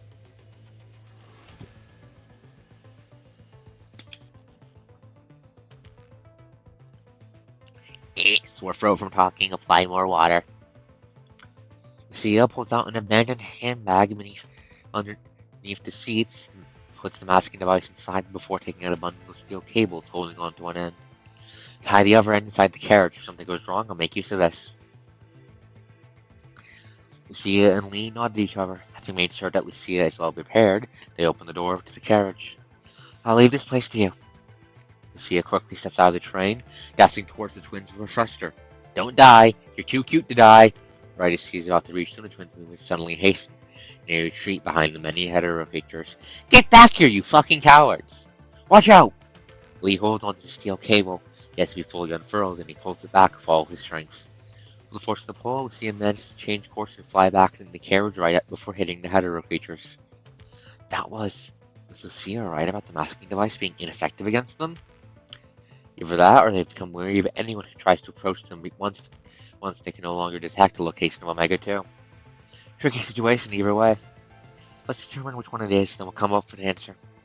Alright, Lee returns to the first carriage, hiding the handbag with the masking device inside a safe location. He then takes a similar bag and places a rock of similar size inside. Lucia takes the bag and dashes out of the train again. Result is the same as last time. The twins immediately retreat to the back, avoiding contact with Lucia. Now to test the other theory. Slice the back of the rock within the gap between two ally points before cutting off the corner, letting the bag fall out of the carriage. Twins do not move away, this time letting the bag roll onto the ground by them. So it's not the bag they're wary of. Before Lucia can finish, the twins launch another attack on the train. The impact separates the remaining 12 carriages. The three constructs who stayed at the back are about to slip away with the broken off cars. Lucia rushes forward and catches the desperately running Lee, throwing him above the car so that he can make use of the crumbling walls to make his way to the front.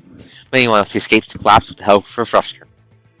Chrome, following closely behind the two, catches a steel cable still tied to the other end, fires all the ice bullets from his gunblade. Taking advantage of the recoil and the elemental energy, he also manages to retreat to the safe carriages. Garcia! Hearing Shrek's cries, the three constructs look back. Yet regain their footing just in time to see the young man who suffered from blood loss fall off the train from the broken edge, landing next to the twins. Lucia tries to step out and save the innocent man, but Shrek, mournful and hurt, stands in her way. Saving his gaze, they see the twins have Garcia firmly clasped, saving him from the impact of the ground, only to condemn him to the highly concentrated, punishing virus. His flesh quickly festers in their arms.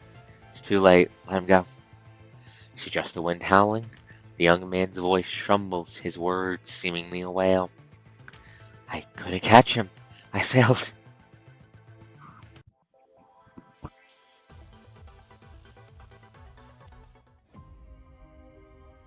Smile of the abyss. A slum has been destroyed. I think I heard someone laughing. 12 constructs, 1 survivor. The remaining carriages cross the barren field and enter a tunnel. After a brief moment of darkness, the survivors are horrified to find the train circled by hetero creatures on both sides. We're surrounded! Engage the enemy! Roger! Freddy. Constructs inside leap out the windows, heading for the roof to fend off the hostile force. But in the path stands a colossal nightmare. Another Hive Mother? Why is it here? Flanking us! How many mothers have they got? Enough to send one to block our fucking way? My inner device! Damn it, I can't move! Brace for impact! The speeding train crashes into the Hive Mother, rocking the carriages intensely in an infinite clash.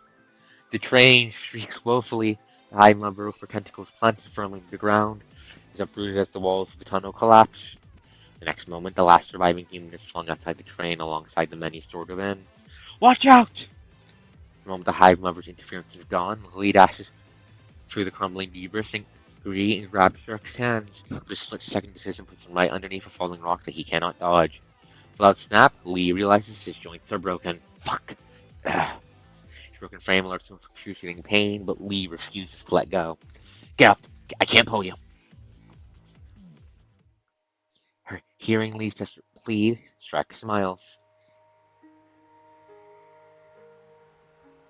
If these two monsters didn't avoid the handbag of the tumbling human, stands to reason why that they wouldn't duck from a guy with a handbag like me, no? You are not about to fucking heroic sacrifice yourself. I like you, dumbass. I like you. No, you're not about to do that. No, do not fucking do what I think you're about to do. Don't. Please don't. Please do not do that. No? Hearing that, Lee finally noticed that Shrek's holding onto the handbag with the masking device that Lee hid in the carriage earlier. Enough of that nonsense. There are still other ways we haven't tried. Get up first and we'll figure it out. But time's running out, isn't it? They've noticed the potential danger and they're hesitant to mingle with us anymore. Get up and we'll talk. We're surrounded. I can't pull you up with my broken arm. Standing at the edge above the speeding train, Lee is struggling to keep himself safe. All he can do is kick the approaching hetero creatures away while pressing Shrek to save himself. It's meaningless. You die and you lose all possibility. You're right. I had someone once. I lost her. And it was meaningless, as you said. But her death changed me, you know? Became a novice medic because I regretted not being able to save her. I couldn't change the past, but I've saved a few people since she's gone. It's meaningless for the dead, sure. But my death has to amount to something for the living, right? Enough, I told you to stop that nonsense. I don't need your sacrifice for a mere chance. Lee, you ought to be more honest with yourself. Otherwise, you're gonna regret it one day. What are you talking about? Let me tell you a secret. Though I always bring bad luck to those near me, I'm unbelievably lucky myself. Even if you drop me here, I might still be able to walk out of this place in one piece. Who knows, I may be standing before you with rainbow hair in a few days as a construct. We spent an extra 0.53 seconds to come up with a reply in the face of structural absurdity. I don't think the technicians are interested in making rainbow hair. The wind breezes past them somewhere beyond reach, chuckling like the young man hung by the edge. See, you're not dismissing the construct part, impossible as it is. Shrek begins to loosen his grip. I've been hoping to reunite with my friends since they passed, not because I decided to give up the possibility they gave me. Just making the same choice they did. I'm passing this ticket to the future to someone else. I finally understand. Winter does not take for someone light fires with their souls. Small and frail as their flames may be, they are enough to light a fuse. All possibilities stem from a big bang after all. Stop talking! Get up now! Ah, thank you, Lee. I've done almost everything I wanted to do. There's just one thing left. Forsaken Babylonians, you all deserve to live. You live and you save more lives, yeah? It's my genuine pleasure to have spent this time with you. So, this is my last feast. This is my reason why. Shrek smiles, and he lets go of Lee's broken arm. Shrek! Until next time, kind stranger. The twins catch the tumbling young man unexpectedly. Omega 2 finally unleashes unmatched rage amidst the cries and roars. The tunnel finally collapses at its impact, blocking off the barrage of hetero creatures completely. Countless charging monsters crash to the falling debris, disintegrating the dust as they enter Omega's 2's domain. The leaders of this mad-tide calamity wail as they examine their festering bodies. They flung the bloody human in their hands towards the debris before them. With twisted and frightened expressions, they stare at the blocked tunnel, the exit beyond their reach. On the other side of the collapse, the train has already safely sailed away. The gusting wind departs the tunnel, making its way across the abandoned city. Sections of sand are swept up, smacking subjectless sojourners, driving to seize them at a standstill. Weary the wanderers are, they watch the way they walk on a whim, withheld by the will of the wind. What is it? Nothing. I just thought. I thought I heard someone chuckle. Oof. Who can chuckle at a time like this? Probably misheard. Let's keep going. Matches can tell, can't he? The sun sets in the west. The clouds at the edge of the sky are adorned with colors of fiery flames, coating the survivors in a blanket of gold. In a dust-filled tunnel, a dark figure breaks the silence and steps through the stillness. Their new weapon is destroyed, but the aura still lingers. The virus concentration here is still incredibly low. Mister? Knowing the girl's report, the man who has merged the shadows walks across the ash-covered floor, placing his attention on the pool of blood beneath his feet. As he carries the misery-bound body of the bloody young man, he discovers tender heartbeats underneath the ravaged flesh. Would he consider it misfortune or luck? What an incredible will to live! Interesting. Wait, Simon's alive! Wait, Shrek's alive! He's alive! And Vonnegut has him. And the Ascendants have him. Stares down, considers the earlier foreshadowing of Vonnegut going, it's a shame humans are too fucking weak to become Ascendants, you know. No. Bodies just aren't built enough to survive it. I am very concerned now. I didn't expect the twins to leave a sample behind. Seems like they're starting to have a will of their own. It could be the effect of those who broke into the central purification filter. You mean the fear they instilled?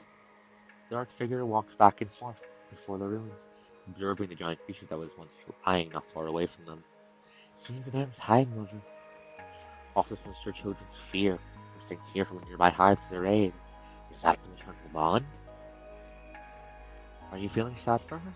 No, she's just a vessel for Data, a being that takes the role of the mother. She's in my room. Being human with my mom and speak the words she once said. I won't feel sad for a vessel. Everything we're doing for the day real Mom and Cinderella return. She closes her eyes, her hands crossing the wings that once belonged to Cinderella in order to conceal the despair that is about to burst through her heart. Oh? Are you thinking about that day?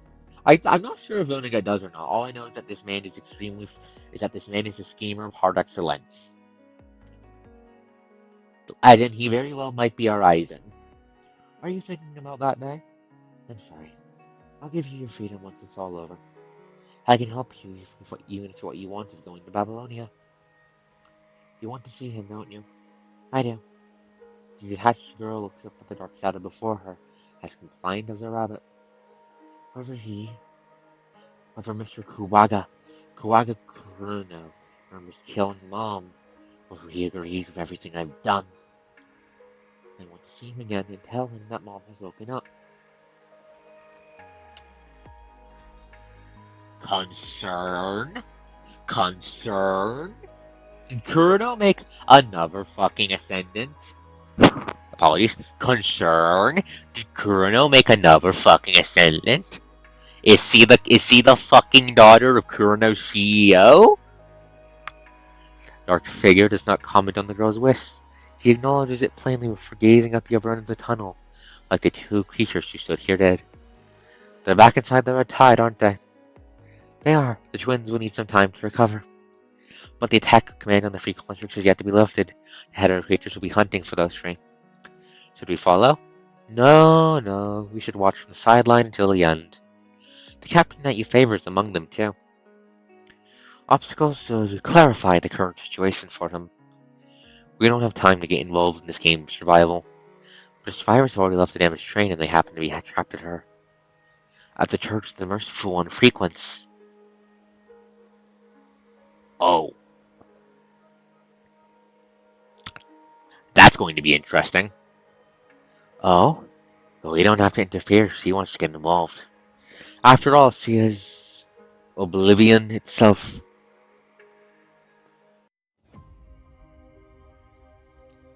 And that's escaping from calamity completed. Next step. Praying in Doomsday. Gentle Monster. Heaven of Pain. Let's start with Gentle Monster.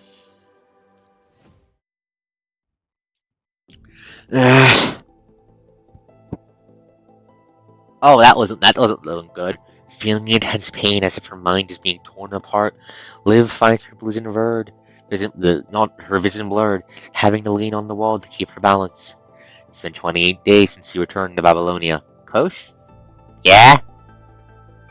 What's up? Do you need to head out? Did I hit the mic again? What's up? That's what they've been calling the bits focusing on her for a while. Ever since he got off to Babylonia. It's called the last day of Live Before. She'll be fine. It's been 28 days since she returned to Babylonia. The more time she adapts to the specialized frame, the more intense the pain her mind suffers. She figures it is the migraine Ice Mom mentioned in the bit. Oh. Perhaps. Considers what you're referring to. Perhaps. Perhaps not. All shall be revealed in time.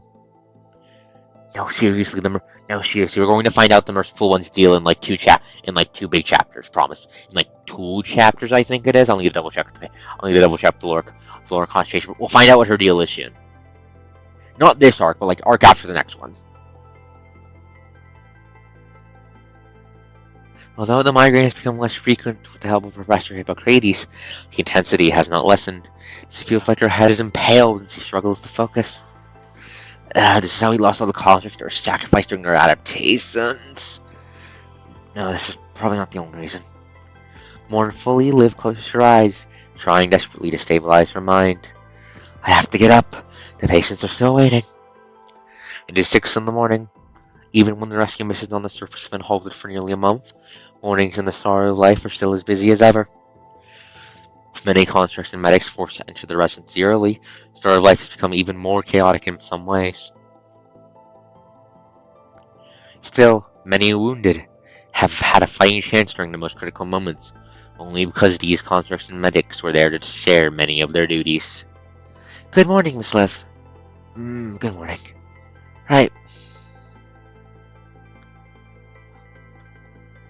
I ran into a liaison officer on my way here. He asked me to tell you that you don't have to visit him because there were no messages last night. I see. Thank you. There's still no news from her companions today. When was the last time she saw a mission report? Reports were still being sent in regularly during the first 15 days he was back on Babylonia, mostly regarding the base underneath City 47. These were hardly good days, but Liv dared not wish for more as long as he knew her friends were safe. After the 15th day, Babylonia lost contact with Grey Raven for 3 whole days. By the time they received another report, Lucia, Lee, and Chrome had hidden inside a church with few remaining survivors. The 3 of them were fighting in the church ruins when they uploaded the report. They could not disclose much, having only submitted the test results of Omega 2 without being able to collect much detailed data. Afterward, no updates has been the only answer Liv receives when she inquires about her friends on the surface. Their locators show that they're still moving. No news is good news. You're carrying a heavy burden. You should prioritize adaptation. She heard those answers when she was sent away after pressing. Is that really good news? Looking at the corridor in the start of life, Liv recalls seeing a mermaid there earlier. The young man who always wears a smile on his face was nothing but worried, trying to find Hippocrates to confirm something. She wanted to ask the professor about it, but Hippocrates never told her. Lucia, Lee. With all the pain she is suffering, Liv is trying to come up with a way to find out how her teammates are doing. Hey, penny for your thoughts? Warm hand suddenly gives her a slap on the back. Ah! Did I startle you? Professor! Alright, come with me, I've got something to tell you. Hippocrates takes Liv towards the ward where the Grey Raven Commandant is saying, if all goes well, this will be the last 24 hours before you depart. Really, finally. Realizing that she will soon reunite with her companions, Liv feels slightly relieved. Oh, finally? Is that all you got to say? I'm sorry, Professor, even though she understands what the professor is asking, Liv cannot say it. Why create more pain with tears when her fate is sealed? Looking at the silent Liv, Hippocrates sighs and sits on a chair by the bed. Do you know what some of the other teachers and I thought of you when you were still a student? Slightly confused, Liv looks at the professor, uncertain if she's referring to the comments written on her assessment manual. Grounded, hardworking, studious? Nah, you were a fool. I see. I know I often couldn't keep up with the others. Teachers who taught you clinical care passed away about half a year ago. There's no need to be upset. She was old, it happens, but she mentioned you to me before she left. True, that is a good point. Hippocrates takes out a sealed bag from her pocket and drops it on the common's bed. Professor looks at Liv, frowning, her sorrowful eyes filled with nothing but grief. That's... Liv takes the sealed bag from the bed and opens it. Inside are 7 medical injectors, each serving a different purpose, yet she cannot recall where they come from. These are the things you used to treat yourself when you were a medic. She asked why you operate on yourself. What was the answer you gave? I didn't want to trouble others. They'd learn how painful the injections can be. This way, I can improve my techniques and make it hurt a little less. You could have used the training equipment to practice, but you insisted. Professor mutters as he lifts the blanket that's covering Arcos before his palpitation on the commandant. That was the first time that teacher saw a fool like you. Blood draw sutures, injections. You did them all yourself, and you left her quite an impression.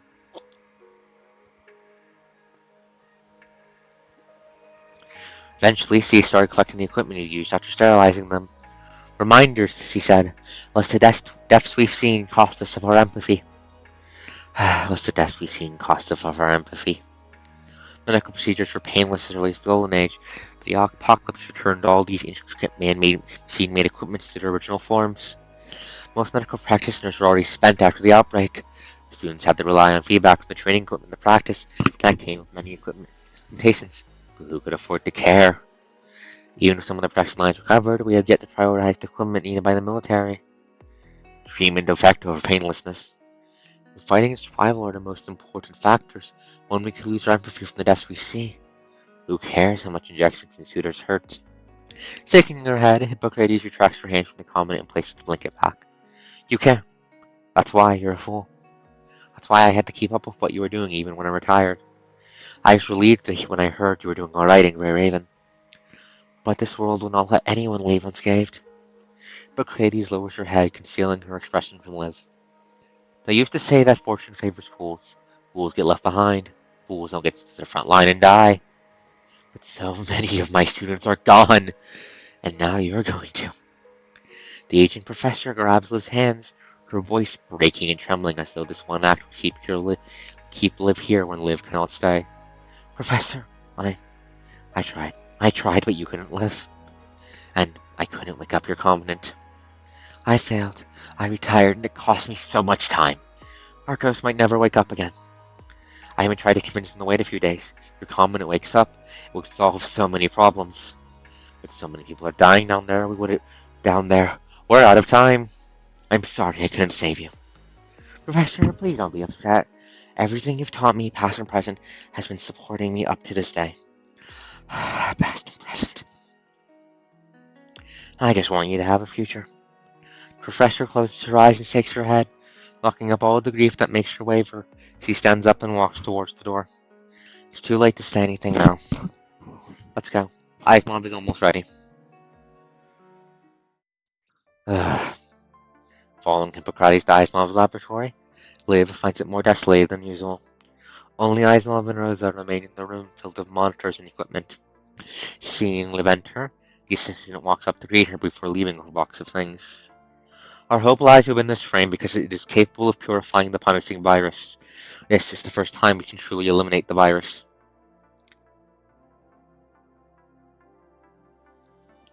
Kuro, it is what it is. But that also means the procedure of changing the frame comes with classified information, which is why only Professor Hippocrates and I are here.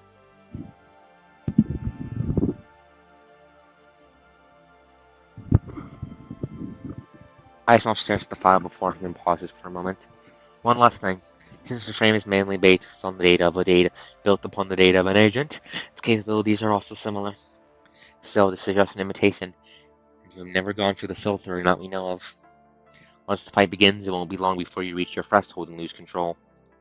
Unlike the specialized frames given to Lucia and Chrome, this time I cannot give you any guarantee.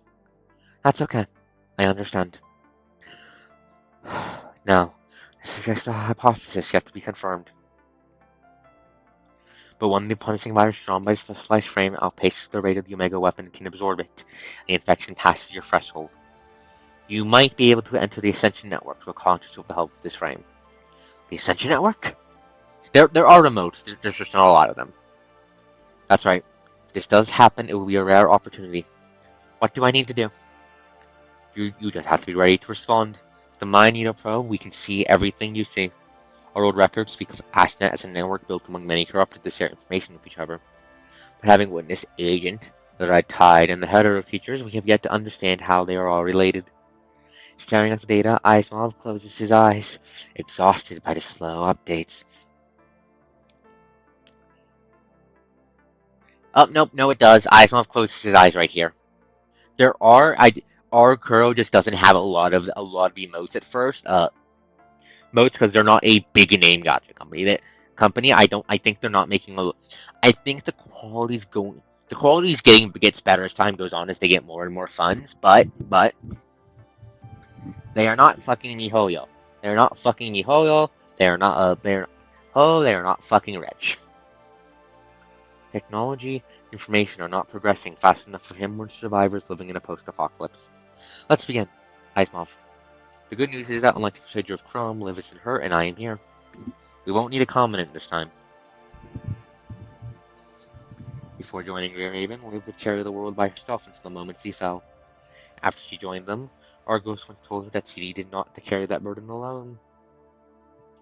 Because her covenant and her companions would always be by her side. And now, okay, she is to be alone. She can do it again. Compared to the suffering caused by the calamity, the pain and loneliness she feels are nothing. This is the dawn of hope. The maintenance platform makes a low hum as the signal lamps light up one by one, bringing a hint of warmth to the dark room. As the two of them watch, Liv walks towards the light.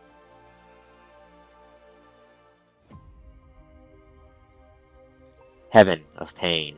Changyu and Sophia are coming. Heterobaj, unknown numbers. It has been 28 days since Liv left for Babylonia. This is also the 10th afternoon they spent stuck in the church. Dusk falls onto the bloodstains covering the churchyard, hoping to conceal them, only to accentuate their red color. After the twins left, the train finally came to a halt next to a forest in the middle of nowhere, its limit reached. Before they could perform any repairs, they were soon surrounded by waves of hetero creatures, and they were forced to retreat and put up defenses inside this nameless church. Having tried to break through the enemy several times, they only ever find themselves cornered in the new location. Those twisted horrors who mark their names. Those creatures will haunt them every step of the way like shadows, inseparable. This does look like a boss room. In order to contain the destruction, the three of them decide to stay in the church, using it as a base of operation. But no fights can go on forever. They've been resisting on church grounds for 10 days after the pursuit of Aslam. With their supplies lost, resources are about to be depleted when one of their terminals finally rings. Hey there! How are you all holding up? Ugh, you look terrible. That's alright, because we're bringing you some supplies and we also brought a few Babylonia constructs to help you. Don't come here, it's too dangerous.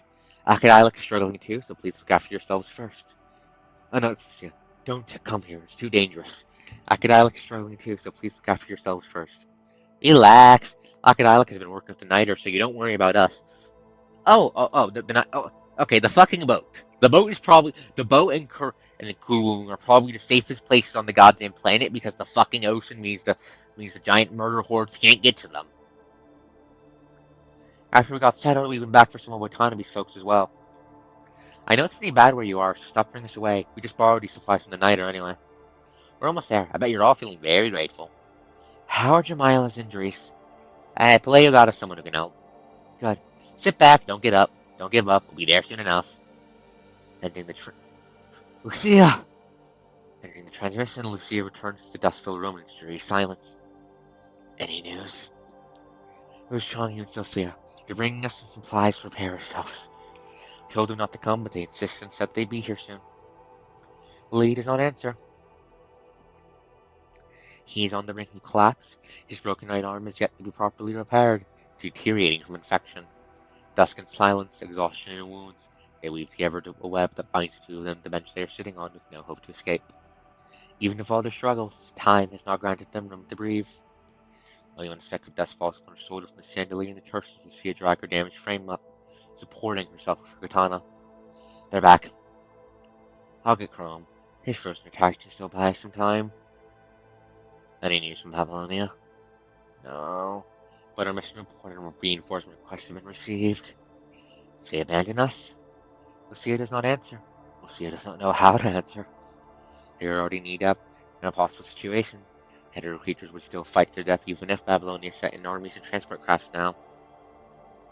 When the cost for rescue must not waste a result, no one life is worth more than a dozen others.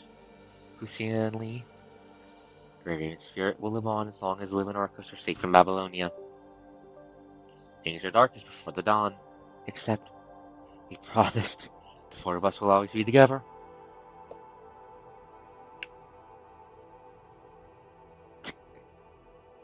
We did. It's too soon to give up. Changyu and Sophia are still on the way. I know. The devices that you made, are there any left? Not a lot. No one is willing to fall here. Even when their lives like candles on the wind, their spirits are still burning bright.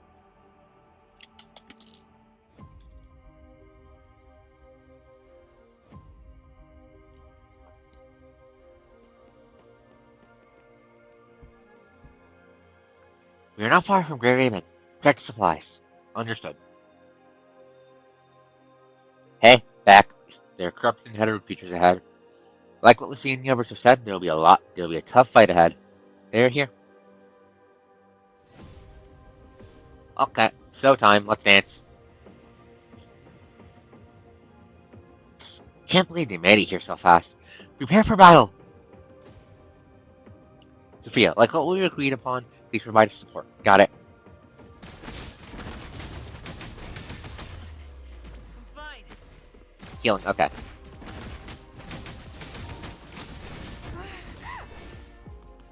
Keeping our basic attack move. Okay.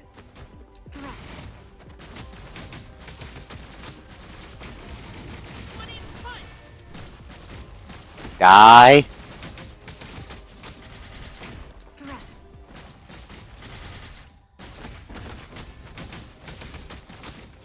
Get comboed, get comboed, get comboed, get comboed, get shoved in the corner and comboed. Dismantling.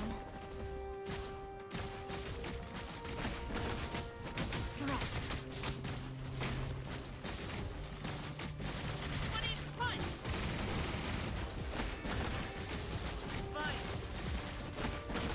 Combo that asshole to death, combo that asshole to death. Chongyu, you're stuck behind a corner. Shit, Chongyu!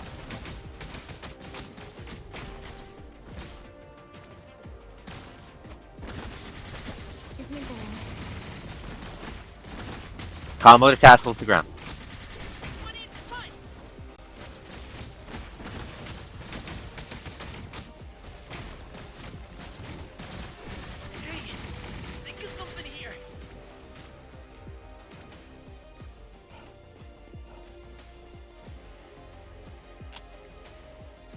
Still able to fight, Sophia?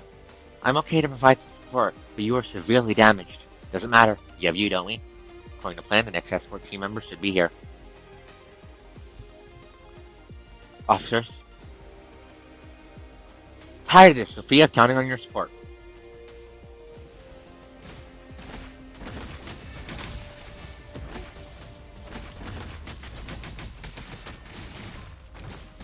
Dismantling.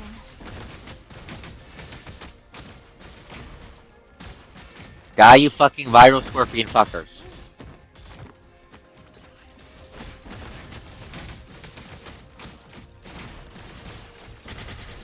Correct. I want my ultimate game. Okay, what's next? Where I hear one. It's all the way over here, shoving a guy into a corner. Oi, oi, oi, fuck off.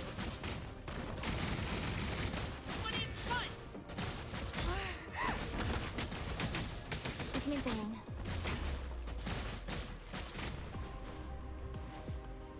No! Punch it in the face. Hey, are you alright, Sophia? I'm alright, thank you. Why don't Lucy and the others fighting? We have to support them. Oh hell yeah, I get to use him. Get to use him this time. Okay. I will. The form of the formless. The Nope. style of the styleless. Fuck you, fuck you, fuck.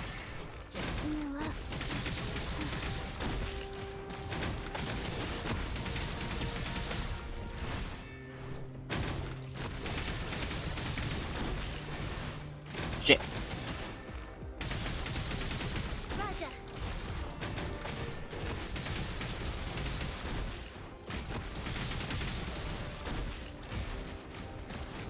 Raja. Okay.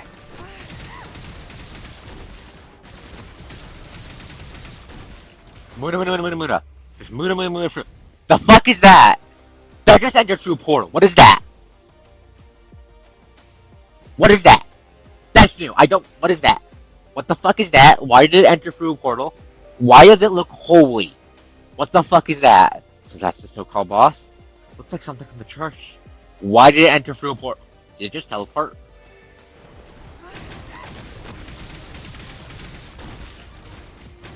Raja.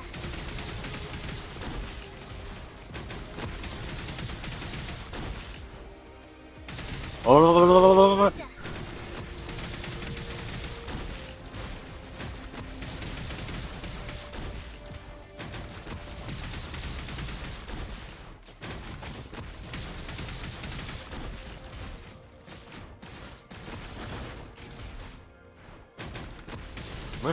die! Seems the corrupted reaction has completely disappeared. Where did the weird thing go? Where did the weird thing go? Time to contact. Shit. Chongyu! Fuck. No, you are not ending on that! Ring the bells. Hold on to the last minute. Barrage, unknown. Survivors, 5.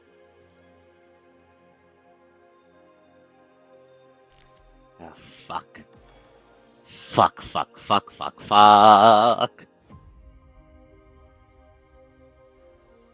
Sophia, Changyu, finally got through. Got a big guy here. You lend me a hand? Be right there.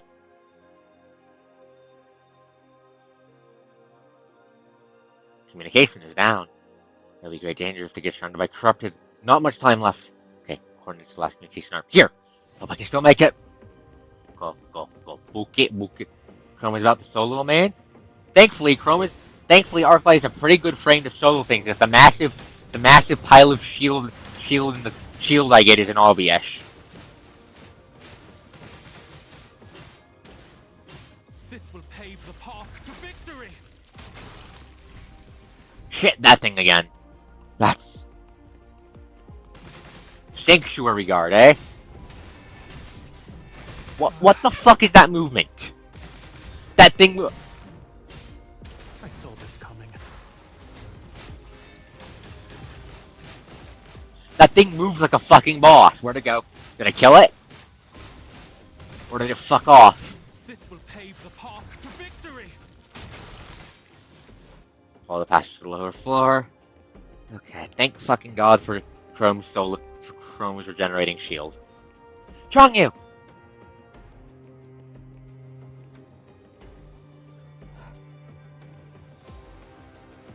I won't let you hurt my comrade again. You've been the one who fights the enemies. Now it's your turn to have some rest. Priority target, that golden fuck. Think it teleported out? I'm not sure if it did or not. I'll take care of the enemies. Sophia, take Changyu to somewhere safe. Roger.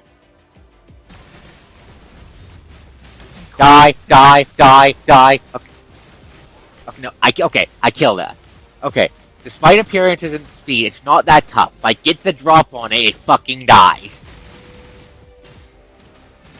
I saw this coming.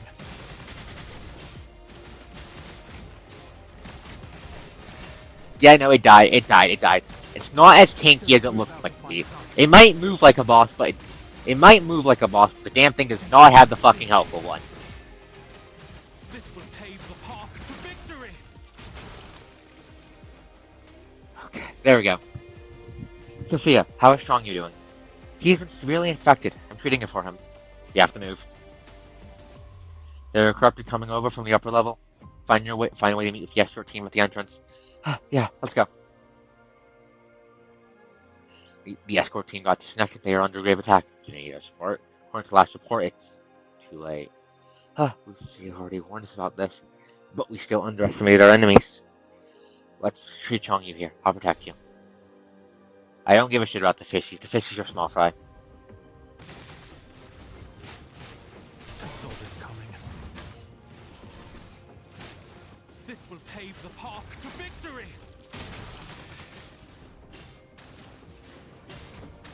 I saw this coming.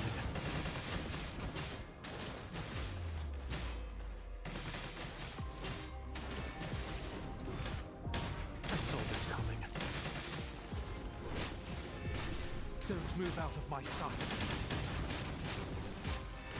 This will pave the path to victory. There's no fucking end to them? Fuck. I saw this coming. 10 health bars is not enough for this. It's not a lot at... Did it have 10? It didn't die like it had 10. If it has 10 health bars, then they're very fragile health bars.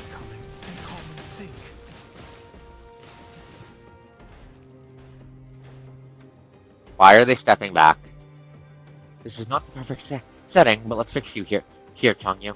Alright, let's meet up with Yi and Lucia. Jay, you're still defending against enemies coming from the other side. Let's go. Wait! What's going on? More of them! No.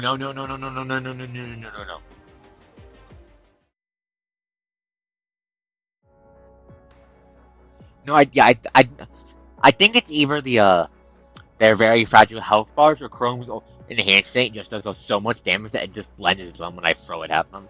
The corrupted attacking Changyu and Sophia fall before Chrome right afterward. The next wave of enemies has already arrived before he finds the time to infect them. Like waves crashing against the shore, the enemies are seemingly never ending. Stop them. Chrome has to be a dam. Whoever has a construct, a specialized frame with a Strike Captain, no fire can burn forever. His flame will eventually extinguish. Shrikehawk! Kame. Wanshi. Kanu. Dad. Arcos. Where are you now? Are you all well? Chrome has been suppressing the urge to contact his companions during this time. Everyone is in a difficult situation. He cannot possibly ask any of them to abandon their own duties for his troubles. Not to mention that the situation here is doomed. Even if Babylonia sent transport crafts at that very moment, they would just be shot down by the countless corrupt and hetero creatures. Is this the result of his poor judgment? After knowing Ark was falling conscious, Rome had received a call from Ismov. Do you want to change back to the Arc Light frame? Even though the glory frame is stable as Arknight now after the calibration. No other comments can help you if your mind deviates now. Despite knowing the danger, Chrome rejected Ismov's offer. His reason was simple: challenging this situation required a specialized frame. That was not poor judgment. Chrome would not have made it to now if he had made it until now had he changed back to the Arc Light frame. Or was it when he decided to board the train? Could he have avoided this hardship if he had led his team back to the conservation area earlier? Sure, but I never would have done it. He knew full well that the danger just half posed to be more than he could bear. Still, all he has done is come up with more contingencies instead of returning to safety to the conservation area. This was a tough fight. If it were not for there would be even fewer survivors. Chrome would never put his own life over others. Then there's only one answer. I made the right choice. His right choice to have led him here, bathed in crimson, surrounded by house. I can't fall yet. I have to protect them. Ignoring the pain, Chrome clenches his weapon once again. How many times has he done this? As his body is a ship caught in the waves, his face the fuel that feeds the engine's flames. Chrome is burning hard to fight the infinite storm in ocean. Except there is no end to the ocean or the storm. Can the same be said of his body? The hetero creatures mix with the corruption like a harvest ripe for reaping. Chrome's gunblade has long been coated in red liquid from the harvest, corroding his frame and accelerating the infection. The crimson storm has shown no sign of stopping, the wind blowing by his ears alongside deafening screams and cries. Triumph after triumph, the meaning of these small victories are lost as soon as the next fight arrives. Chrome's vision begins to blur as flustered amidst the ceaseless fights. It has lasted just a little too long.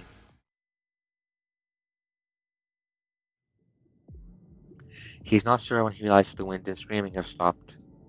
Before him is just pure whiteness. Is it over? No, it probably is not. But Chrome has already reached his limit and he can move no more. Just a small break before getting back to it again. Can't fall yet, there has to be a way. With that, Chrome slowly closes his eyes inside the white light. I'm sorry. Please wait for me. Fuck. Rage against the light. 5 survivors.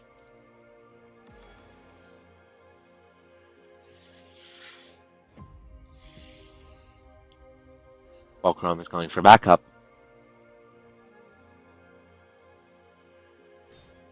Roger, heading to Chongyu and Sophia. I'll leave the area behind the church to you guys. Okay, I'll meet up with them and come back. Talk to you later. Chrome's heading over there. Okay, let's finish. Let's set up the defense devices over here. Otherwise, there'll be even more enemies. Watch out! See ya, get away from that. Shit.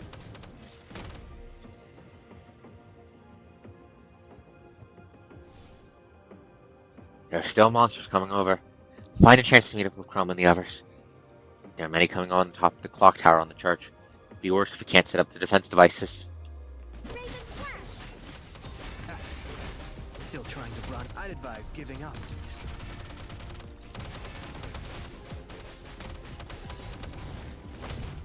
Shit! Not bad. I shall pave a path. Is this all I have?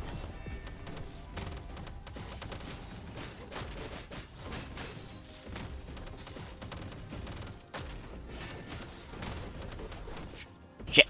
Not bad. See ya! Justice Couch.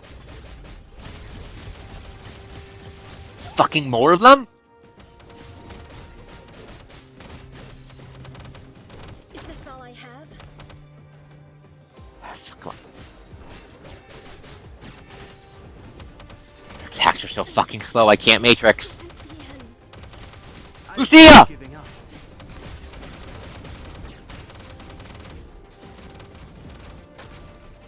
Ah, still trying to run. I shall pave a path. Situation is under control. Go me, Chrome. Okay, let's finish the enemies on the path. Fuck, fuck, fuck, fuck. Go, go, go, go, go, go, go.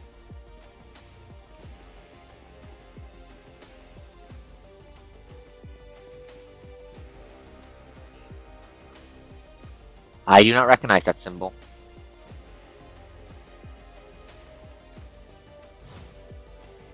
How do I get there? Give me a second. I'm trying to figure out how the fuck we get there. Through here? Through here.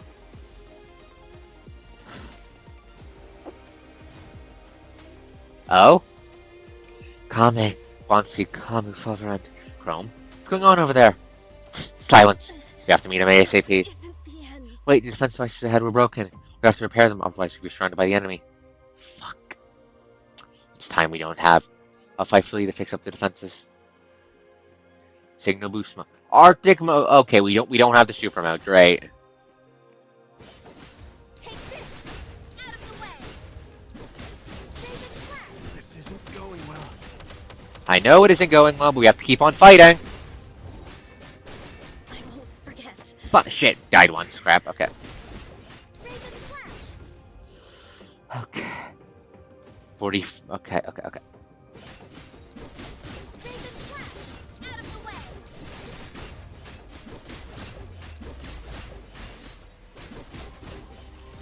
Don't be afraid. I won't. No, Lee, you are not dying here. You are not dying here. You are not dying here. Out of the way! Take this! No, get away from him. Get away from him. Get away from him. Get away. Die. Raven flash!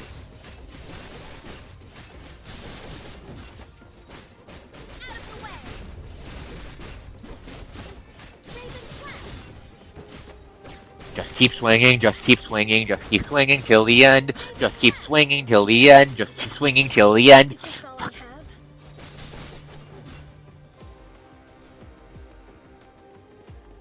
Out of the way! Not bad.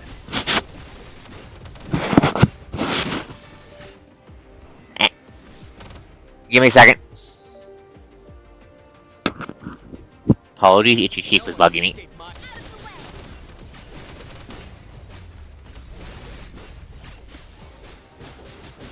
Raven flash! This isn't going well.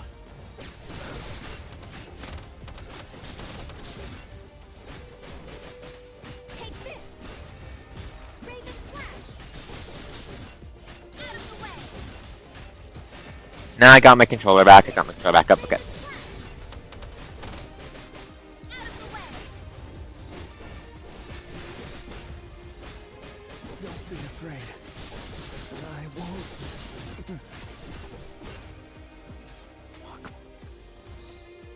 Raven Not bad. take this! Is this all I have?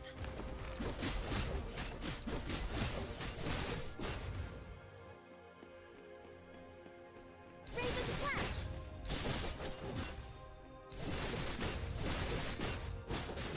Out of the way!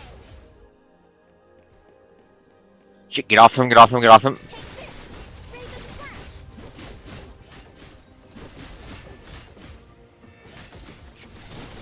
Not bad. Raven flash! Out of the way! Take this! Raven flash! Raven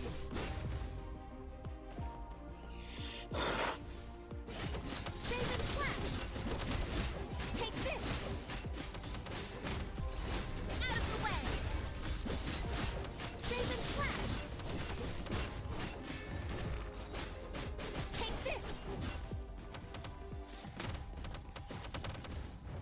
Okay, I think this is it. I think this is it. I think this is it. I think this is it. Is it done? Yeah. The enemies are moving too fast. We need someone to look after these devices. Go meet up with Chrome. I'll stay here. Are you sure you can handle it by yourself? If we lose this area, we'll be exposed to the enemy's attacks with no defense. I'll leave the rest up to you. Fuck. Got it! We're all going to survive this, okay?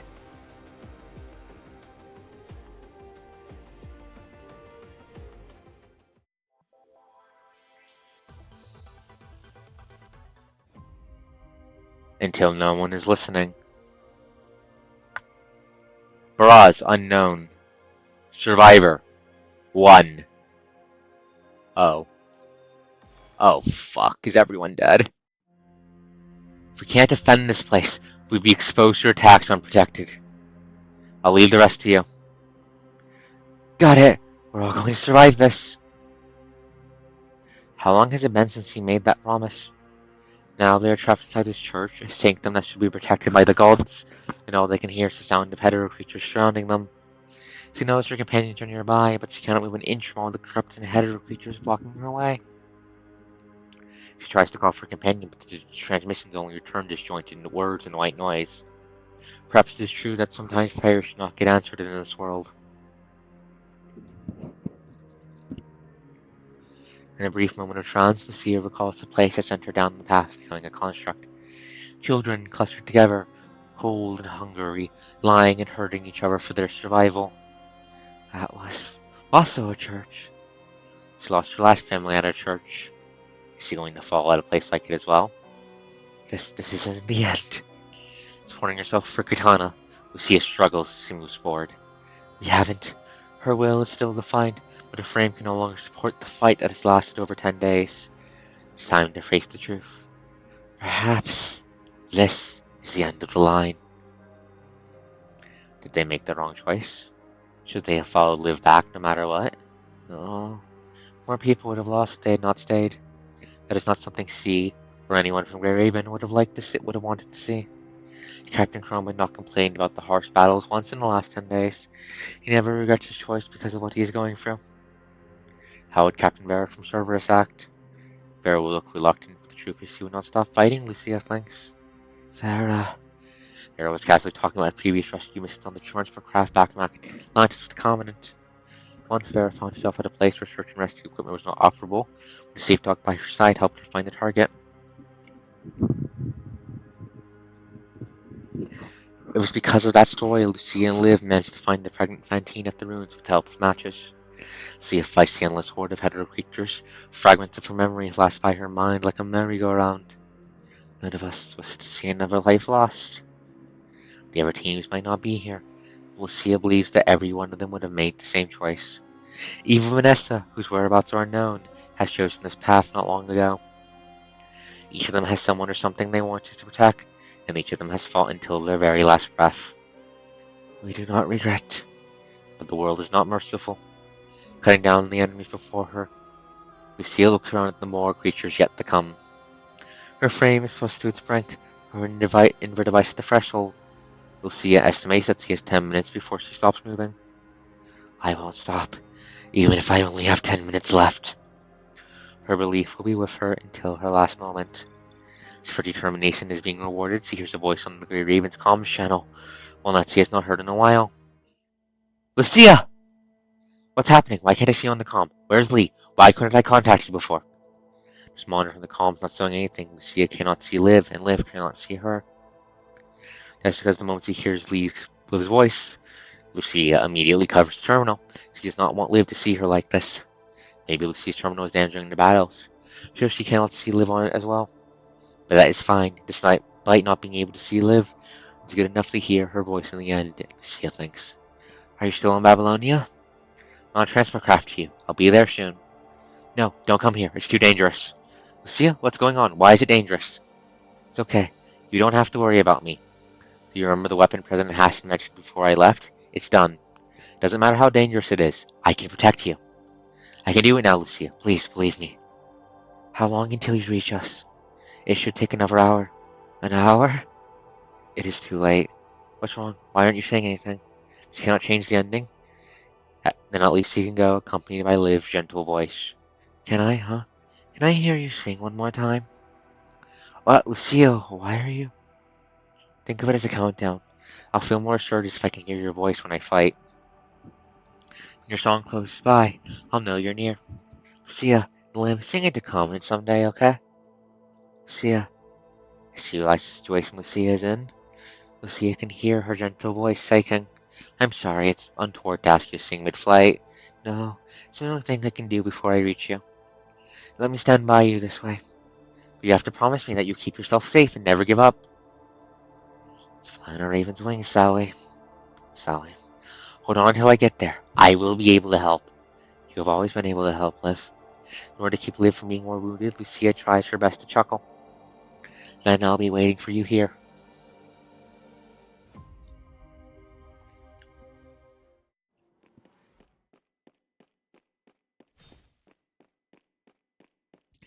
Another one of these fuckers. More of them.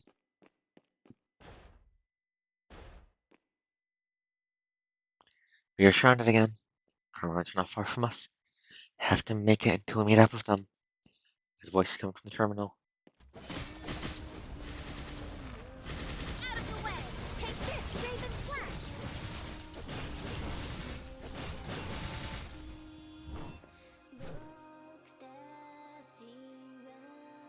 Please look forward to my performance.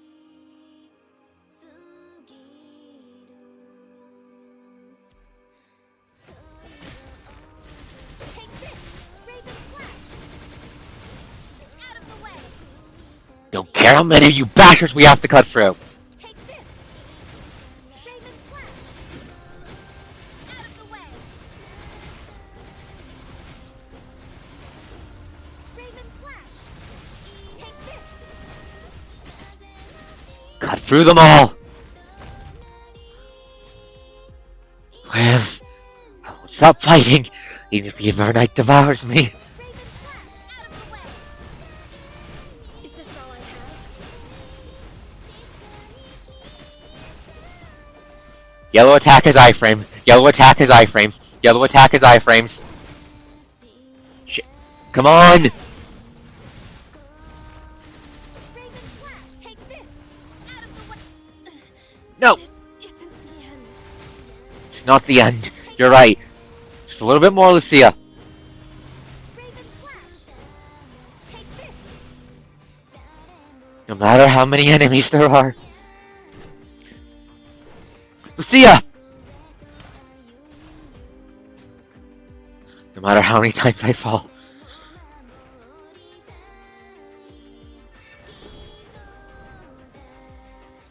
I will not give up, even if this is the last one of the Grey Raven. Be my blade! Fighting to the left. No, no super mode. Out of the way! Raven Flash! I'll make it work. Raven Flash! Take this! Is this all I have? Doesn't matter how many of you bastards I have to cut through. Out of the way! The story is going to have a fucking happy fucking ending. Raven Flash! Take Come on. A little bit more. Take this! Out of the way! Raven Flash! No matter how desperate the situation is.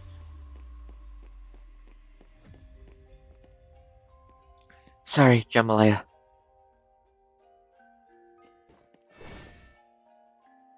Sophia!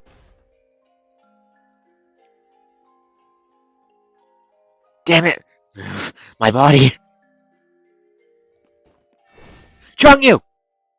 Fuck.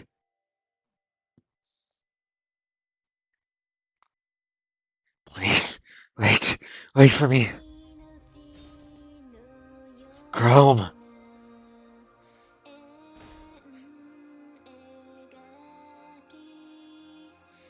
I'll leave the rest to you. No, Lee, come on. You get a new frame after this. You have to live, right? You have to live, right? This can't be the end.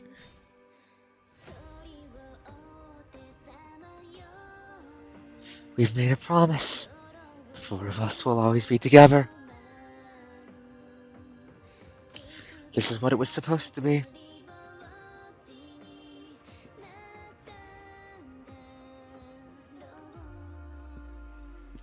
No.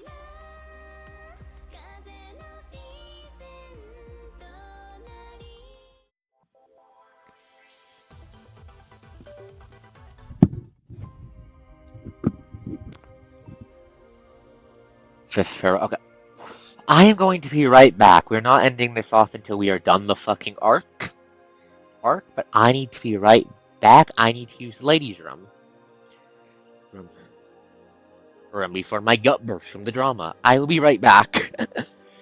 Everyone take a moment, take like 5 minutes to catch a breather or something while I'm gone, okay, folks?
I have returned. Give me a moment to get comfortable again, and we'll pick up right up where we left off. But as long as there are two ravens, the world is not lost.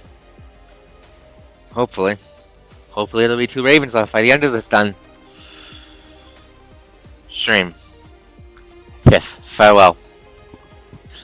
Last 9 hours of live. Time it has taken to change her frame is longer than usual because she is filled with anticipation and uncertainty.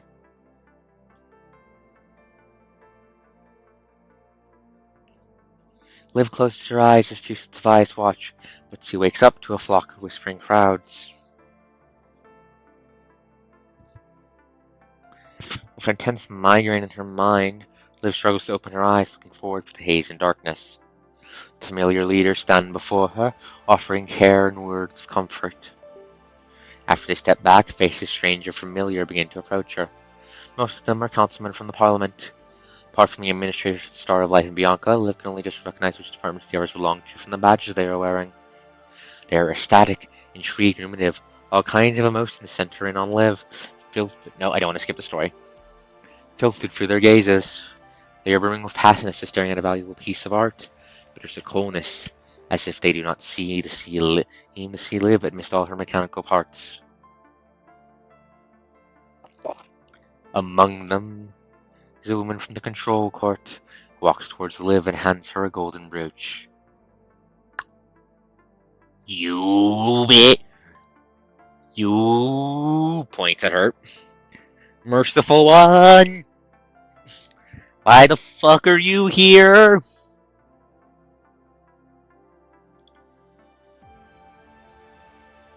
May it guide your way for the haze. May it guide your way for the haze, Liv. Thank you. She can hear people cheering. She hears the name of her new frame. Hiding the migraine that she is feeling, she smiles at the title that illuminates the night. By the time the crowd is gone, Asimov's laboratory reverts to its dark and cold self. Lit by the dim light from the monitors, Liv sees Professor shaking her head, sighing. Liv is not sure what she has done wrong. She is about to ask, only to find the Professor shedding a tear. We're going to perform one last adaptation. It will take approximately 2 hours. I will do my best to minimize the migraine in this adaptation. Go and say goodbye to your commandant when we're still getting ready. Don't leave behind any regrets, Liv. Just don't. Notice how Liv's eye color has changed from pink to from pink to a bright sterling silver. That's important. This frame is built on the power of the punishing virus, and eye color changes is what marked his influence. But Liv does not know how to bid farewell. All she knows is that her commandant has got to wake up. Her jumbled thoughts, he once again recalls what the kind stranger said. I hope you would not regret this decision. Grey Raven was invited to an event on the night of that day. Wait, was she back? She was all the way back there? Wait. What do you mean the merciful one was on the fucking nighter? After they boarded, Liv ran into a woman who said she wanted to chat. She talked to Liv about a possibility, asking how Liv would choose. After that, following the performance by the mechanoid puppets, Yazzie mentioned who walks to Invialier, who would merge there. Was that freedom? They made their choice. As for the commoner back then. If it means they have to end up like this? Yes. The common's answer and the woman's words on possibilities and choices were simply casual chats. Unintended as the speakers might be, Liv has found herself reflected in the words they said. That was the fucking merciful one. That was the fucking agent. She's in fucking Babylonia. She's the one who gave you that brooch. That was on fucking purpose. That conversation was on fucking purpose, and I'm fucking more terrified of that goddamn woman. She encounters a similar situation one day. Will she sacrifice everything? She cannot be sure. She cannot bear to imagine a day when everything good she witnessed is destroyed. But she knows that an unspeakable resolve has been planted in her heart since then. It has been growing uninhibitedly from the tragedies and calamities of these past days, like vines covering the fences and climbing over the walls. This is my choice. Liv has let go of her attachment after witnessing the countless deaths and goodbyes. She is willing to become a disposable pawn on the chessboard of tragedies to fight for the lives who are still struggling forwards. Children without homes will always seek a place to settle. People who have not experienced love will spend their lives looking for substitutes.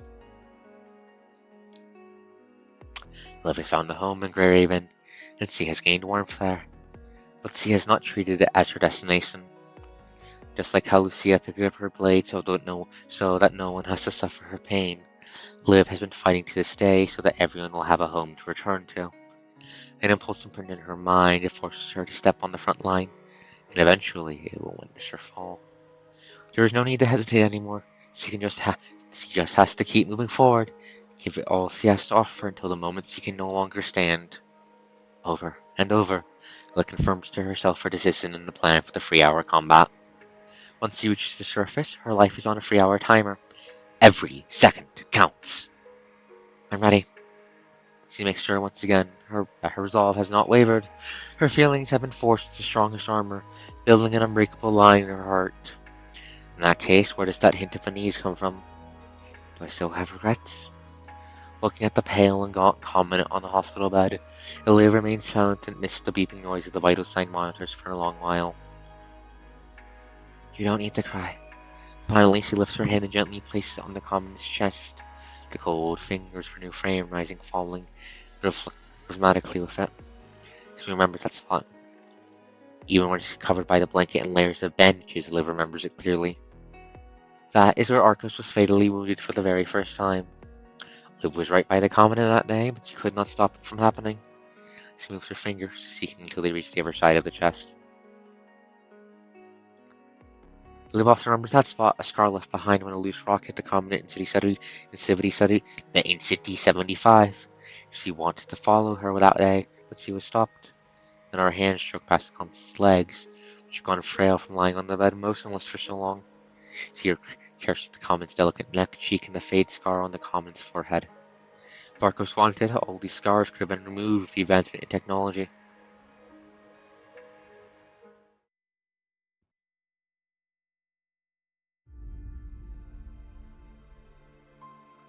The girl in white leans downwards, holding the hand that once gave everyone warmth. But I remember, Covenant. Whether the marks are there or not, I remember. I remember every scar. I remember your pain. I remember your every thought, struggle, and moment of weakness. The shape of your silhouette, the warmth in your hands, your dreams, our dreams, all your sufferings in exchange for a step towards the future. Now I'll walk the same path for the countless people like you who are suffering in this apocalypse. I have a chance to make the change. I'll finally stop feeling powerless. I've done it. Please be happy for me, Commandant. You didn't need to do this for me to be happy for you.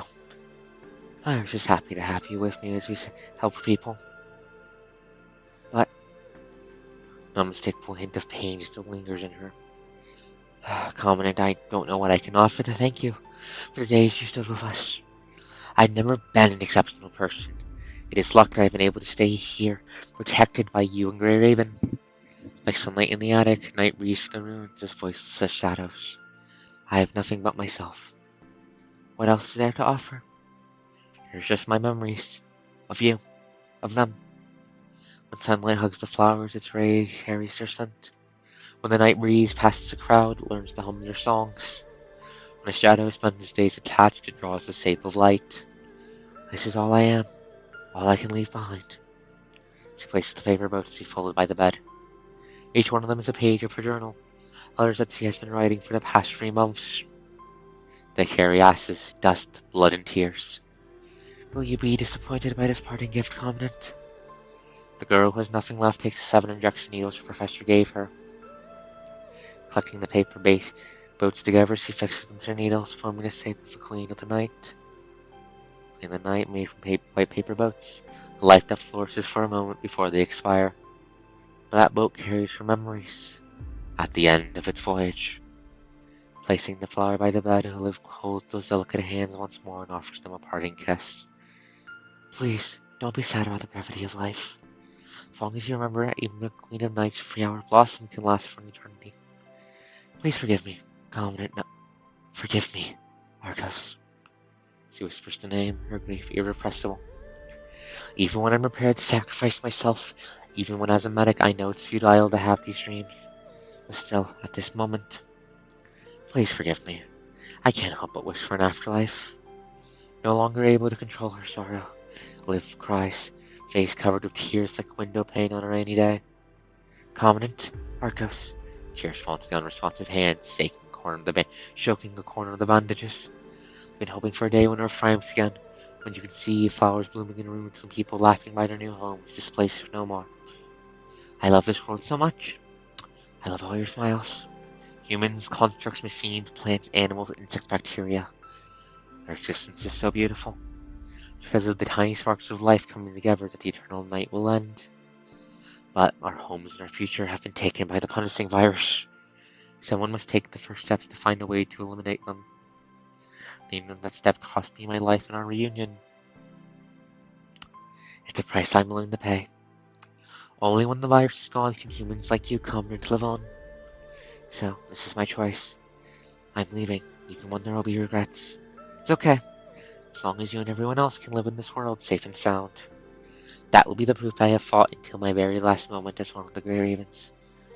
Liv tells Spirit in common everything she has to say, she no longer holds back her tears. All her pain will be lost to time, her last drop of sorrow carried away like tears in the rain. She hears a knock at the door. Time to go. Time's up. One more adaptation, and I'll be gone. She fills with the paper flower one last time before standing up. With inseparable affection, she bows to the Commandant. It is my honor to learn from you all. Sorry, but it's time for me to leave, Raven. Thank you, Commandant. I'll take my leave now.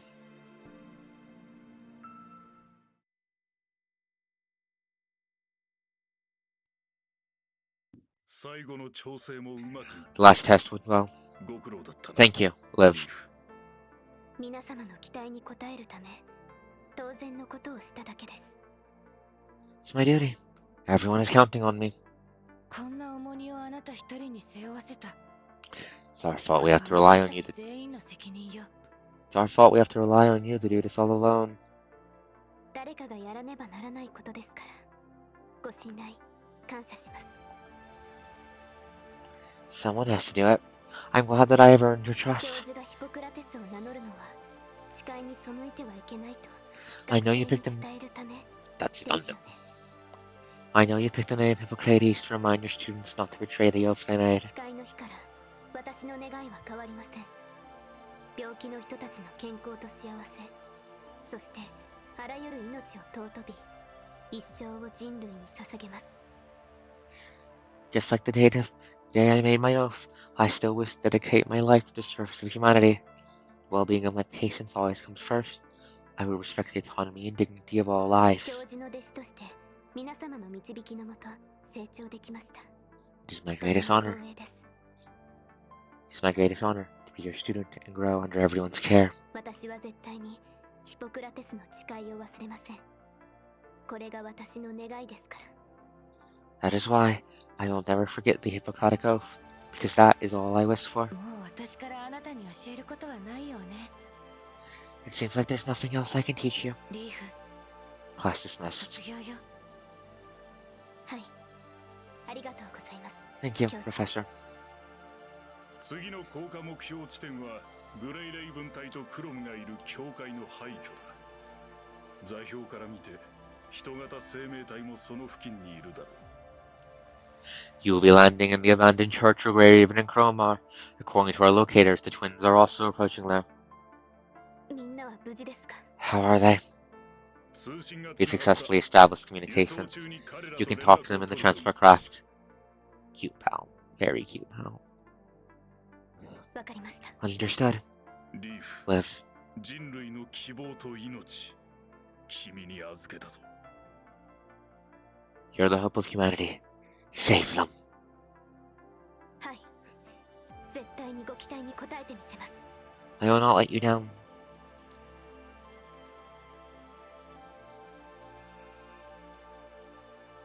Time to lock in. Let's do this. Look at the world. Look at it burn. 6. Death. 5:30 a.m. Barrage unknown. Thankfully, I know how to use the Imperia frame. Let's go. Death has paved the night with its colors. The song of the young girl, now a requiem. Dark clouds tile the night eternal. The wails of the dead linger on. Crimson waves gather near the transport craft, once again trying to drag it to the ground. Smoke rises from the wreckage of the craft, but the flame has not taken any life. The constructs guarding the craft exited safely, parachuting their way down. Looking up, they can see dawn has arrived.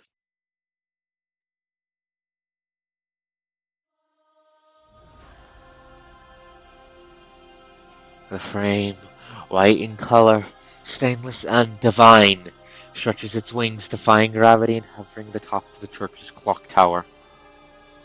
This is her last fight. She will become the vessel of science and hope, the change to eradicate the gravely imprinted shadow of the punishing virus. Stepping onto the staircase of light, she declares war upon the endless night. Showtime, folks. Let's do this.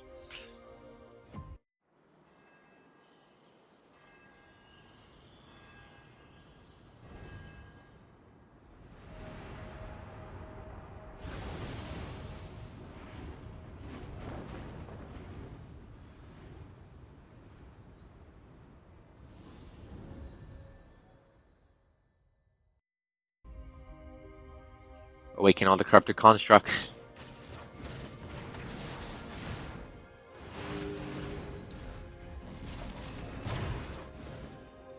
Come back to yourselves.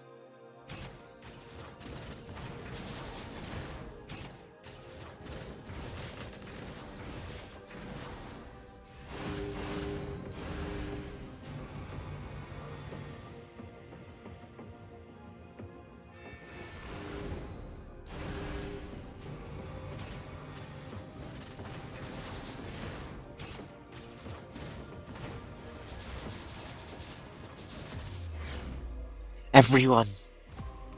Where am I? What time is it? My memory's a bit blurry. I remember I was infected and lost consciousness. Why am I here? Babylonia has come away to cure the corrupted. You've just recovered from the corrupted status and still need time to adjust. Leave this to me. Barrier. Did Lee create it? It's about to be overloaded. Double tap the dodge button to enter prayer form. Fast tap it. Ping the charged prayer. The more orbs ping, the more powerful the prayer form will be.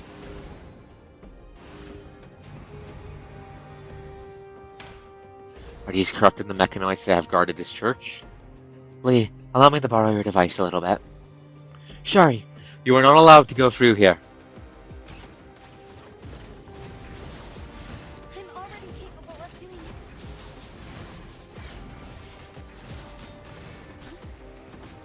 I can handle this.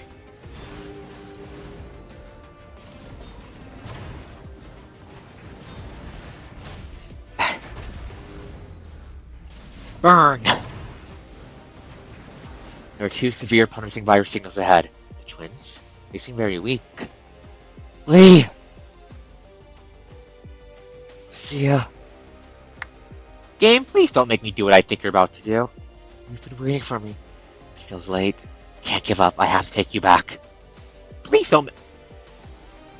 Oh, you're making. Oh. No, don't make me fucking do this. Come back. I'm not losing you. Liv, what happened to me? You're fine. Give me a second. I need to shut Lee up. Lee, chill the fuck out. Lee, chill the fuck out. Lee, chill the fuck out. What happened? I felt like it's okay now. No matter how many lives the virus takes, how long the dark night will be. Hope has been reborn from the abscess. In the burning flames.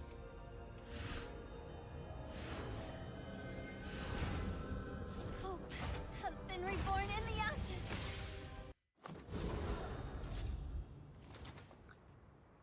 No one is going to die today.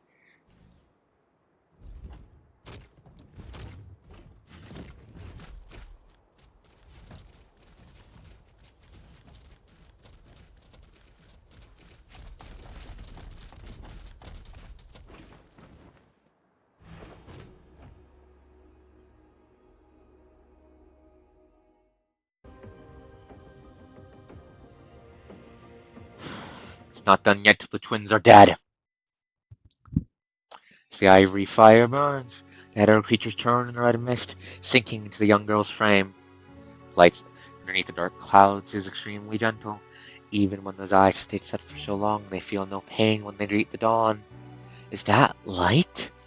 Without the corruption from the virus, the infected mechanoids and constructs slowly regain their senses. How am I here? Hey, you're awake too! This is a miracle.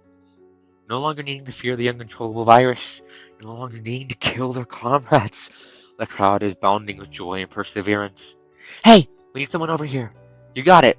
Together, they form an impenetrable line of defense, buying time for Liv's advances. The girl who marched towards hell by herself is no longer alone. With their protection, the frame Imperia becomes a monster that devours monsters, casting its ivory flame upon the infected crowd, reclaiming humanity's dominion from the Crimson River.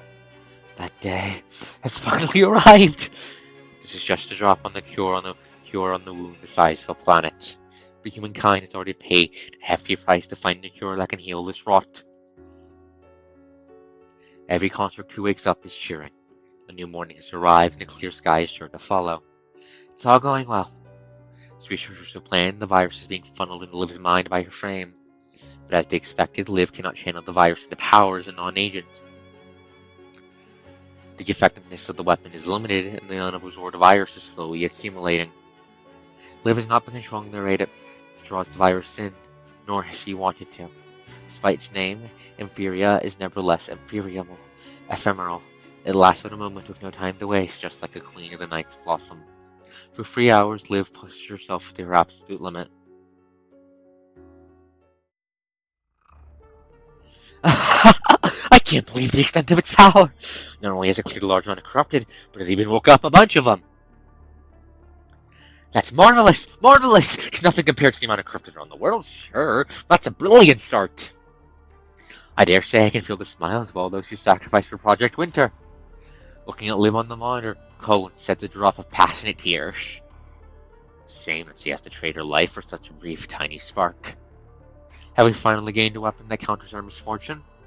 It appears so from the data we are receiving. After the virus is cleared, the header creatures all but vanished. Constructs who were affected have regained a certain level of control, but we'll have to wait and see what happens next. The only ones we didn't save are the humans who were taken by the virus. Human bodies are still too fragile. Don't forget that we still have our serums. That came out way before the Omega weapon. How is Liv doing? The Omega weapon is mitigating her infection rate, but her mind will break down before the infection takes her. Hold on, something's wrong. They all look at the professor's reading, unclear on what she is referring to. It's possibly just white noise or radium challenge made by the corrupted below. Oh hey, a scientist experimented on 21. What the fuck are you doing here? No, it's different. Ask Nat. Asimov expands the record details, giving each a thorough through each account with the professor. Those are not their voices, they're memories. I have a theory. Memories of the corrupted dead? Exactly. From what we know, the Red Tide stores a huge quantity of memory data from the dead. This information is recorded inside the virus, providing data for Red Tide projections and heterosapiens, allowing them to mimic the departed. Now that Liv is absorbing the virus, all these memories are getting pulled inside her mind as well.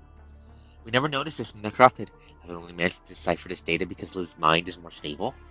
We can only confirm that after we retrieve the frame for analysis. That is not good news. Why? There's a story in Kowloon called The Butterfly Dream. Have you heard of it, Mr. President? I don't think I know enough about Kowloon's culture. All I know is that it's a dream where you believe you're a butterfly. Now, am I dreaming am I a butterfly? Or am I a butterfly dreaming I'm a man? Unlike the Ascendants, Liv cannot control these memories of the dead. Those data will be mixed with her own memory, corrupting her sense of self. She will consider these memories her own. Please stop giving me flashbacks to what happened when Lucia put on the bloom frame. Please stop giving me flashbacks to that. How would you feel if you had to experience tens of thousands of lifetimes at once? All those deaths. Cashin and Nicholas, silently. Fuck. Hilda and Collins. Fuck. Will the test result be affected? If you're talking about how compatible specialized frames in the Omega weapon is, it's already a success. But we still have to destroy the twins, don't we? We've got what we wanted. Even if Liv destroys the twins now, the Red Tide will just grow new ones sooner or later. What we should do now is retrieve our assets and work on improvements. The only way to avoid repeating our failures is to develop more stable frames. Can we still stop the memory invasion? It's too late. This is going to damage her mind substantially. Even if Liv survives this, she will spend the rest of her life not only with an intense migraine, but the shadows of all these memories in death. Liv, was hoping you would live through this. But now I should be glad that death will set you free. Liv is awakened her trapped companions in the church, as well as the corrupted constructs whose minds are still fairly intact. Flying from the church and the street around it, she soars freely, seeking those who can still awake from the vile curse, trading every second of her life for someone else's. However, just as what those creatures discovered, a large amount of the virus enters her mind, she begins to hear muted cries. Those voices become more and more apparent, and the memories hit her. Just like how his consciousness merged the red tide, Liv is slowly fusing with them. Their cries pierce through her mind like spikes nailed through her heart. The volume gets louder and louder, almost as she was there experiencing what they felt. Then she begins to feel the torment the victims felt before they died. Help! It hurts. It hurts so much. Help! It feels like having a blade skewered through her fingertips, covering her artificial skin peeled off alongside a swinging pendulum. Everyone is dead. I am all alone. It is as if the tip of the pen has slid open her eyelids, engraving all of her parting words onto her eyeballs. You said you were going to protect her. You killed her. What else could I do? She was infected. These words are familiar to even when the voices are not, because their tragedies have been echoing throughout the world every moment. Why is she experiencing their death so intimately? It's because the frame possesses the power of an agent, but she cannot control it. It's because she wishes to bear the suffering of others. Even when the answer is unclear, Liv does not stop. That's okay. You don't have to be afraid anymore. Let me take your pain. The brief moment when the present crosses the past with the memories, the girl holds the dead in her arms. See, a construct hears a deafening explosion before her frame shatters into pieces. Vital fluid spills from her atom, and violent pain fills her mind. Ah! Her dying consciousness takes over her bodies, whose eyes sit involuntarily from the sense of suffocation. But in the darkness, she sees a city in ruins. See, a construct is running through an alley covered with rubble. The exit that would have led her to freedom is guarded by fully armed researchers. The full moon hangs in the sky, cold and different, mocking her, a construct's futile struggles. Let me go! I'm not going back to the lab! Her cries overlapping with the weeping from the memory data. She crawls near the garden, where summer flowers had dyed red with human blood. No 3079 youths like this place to protect it. The incomplete data has not recorded the full concentration, but she really should focus on stopping the bleeding from the wound before her instead of what has been said. Hoping to grab the bandages, see Gardner bot unintentionally swings her chainsaw in her hand. No, no, no, I don't want to hurt you! Her regrets will not change the past data. 6 years after leaving with the boat, Liv, a young construct, has returned home as a deserter after becoming a construct. Familiar streets are now ruins, and the men and women left behind by the great evacuation are now corpses and bones. I'm sorry, I'm back. Is that autonomy? See, a young construct lies next to the remains of her family in tears, letting the virus take over her. Liv's sense of self is shredded to tatters, blended with the many memories of the dead. Sees the broken skull buried by an avalanche. Sees the corrupt who sank into the ocean depths. Sees the infinite parts forged in factory. Sees the metal cell in a hail of bullets. Sees the loyal guardian of a farm. Sees the reaper of the hungry men who came for food.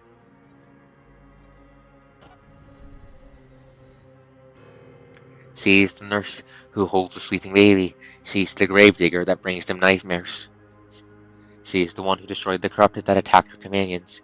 Sees the companion who killed the infected her. Sees the one who lit the charcoal in the sealed room for her family. Sees the one who fought to her death with 78 other constructs. Sees the one who holds the baby above the water during the floods. Sees the corrupted held up by a human, delaying her corrupted from slaughtering others. See, we is forced into the eternal night of death, beside her bright burning flame. See, we might speak a different language, and see, we might have a different body, but see, we cries with the same fury. See, we engraves on her skin joy and sorrow. See, we searches but fails to find freedom. See, we holds nothing back when it comes to giving. See, we abandons the land for a ship. See, we ignites her soul after a last farewell. See, we burns before greeting death. We struggle, did not yield, will hate, it will not yield. We regret, cannot yield. All these emotions and deaths covering her body, turning into an elegy composed of lives. This is our choice. For this possible to protect that small spark from the darkness. See, we is willing to give everything for the world that brought us to life.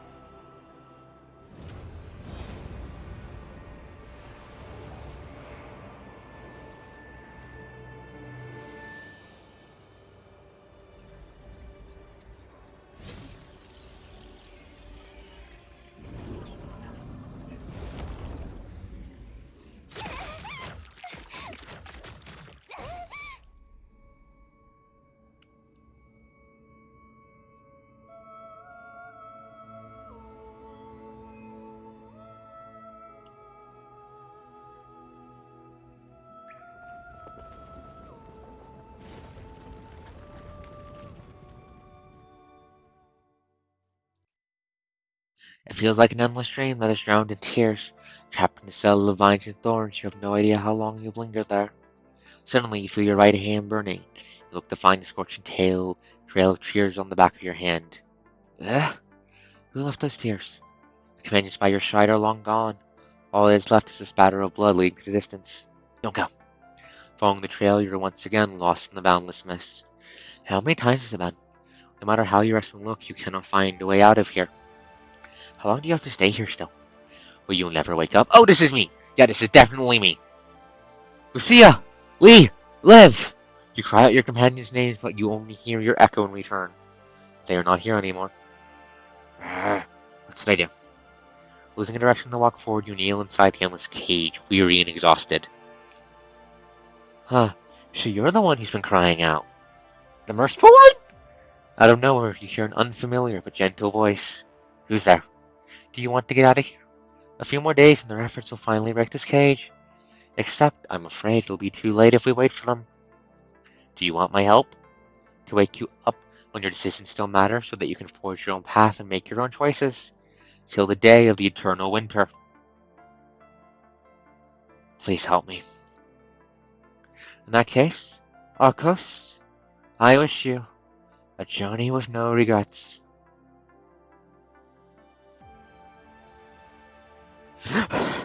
Waking from your delirious nightmare, you find yourself lying on a bed in start of life. Ugh. Noragami, Knight of Queen of the Night, sits by your pillow, its paper emitting a subtle hint of dirt and blood. You struggle to shut off the alarm on the nightstand, trying to get up, only to find your body is incredibly heavy, where every simple action requires a tremendous amount of strength. You look up at the clock projection, and you discover it has been almost 3 months since the mission to the Puglia Forest Park ruins. Almost 3 months already? Great difficulties, you try to adjust to your bedridden body and stand up, moving out of the room one step at a time. Step by step. You're almost at the door when a young doctor suddenly pushes it open and enters. Oh, finally up, Sleeping Beauty. Finally up, Sleeping Beauty. You are not sure why the one before you looks angry. Where are the others?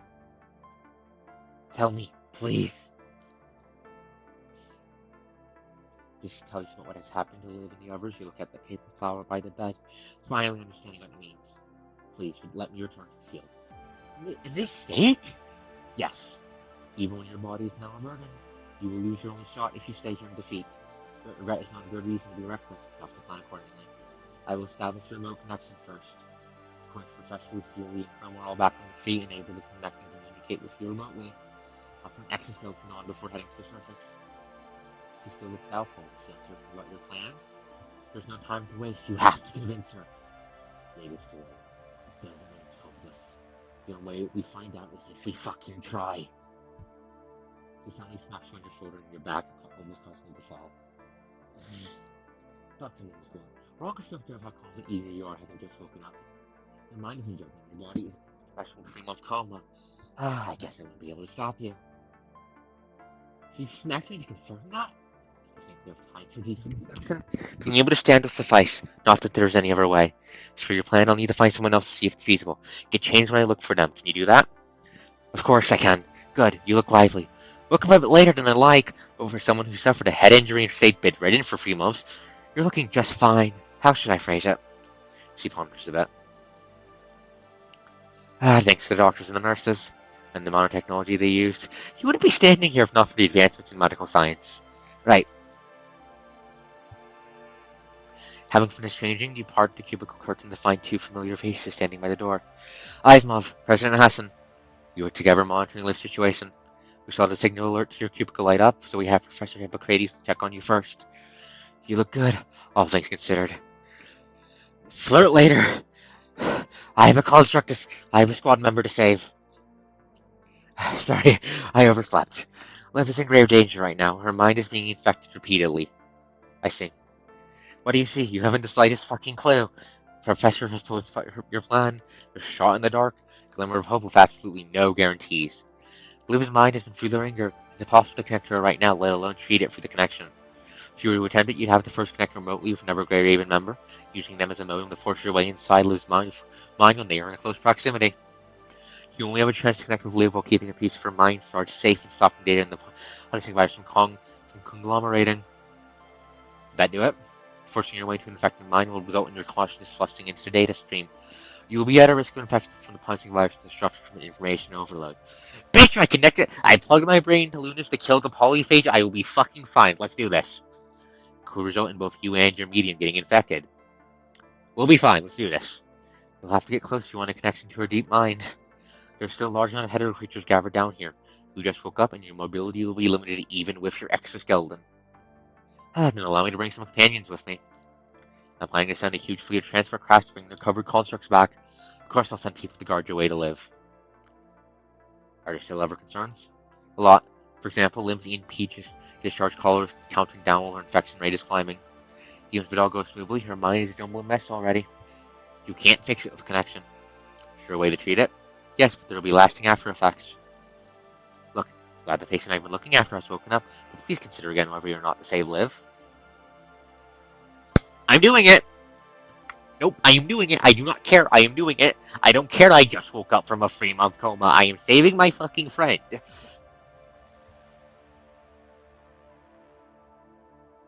effects to survive her are worse than what we anticipated. Surviving could be a worse torment for her. And what we do afterwards will be her fucking choice, not yours. We'll let her decide when she lives returns. My words exactly. Arcos, Mr. President, I am inclined to keep Babylonia's elites alive. I hope you reconsider your decision.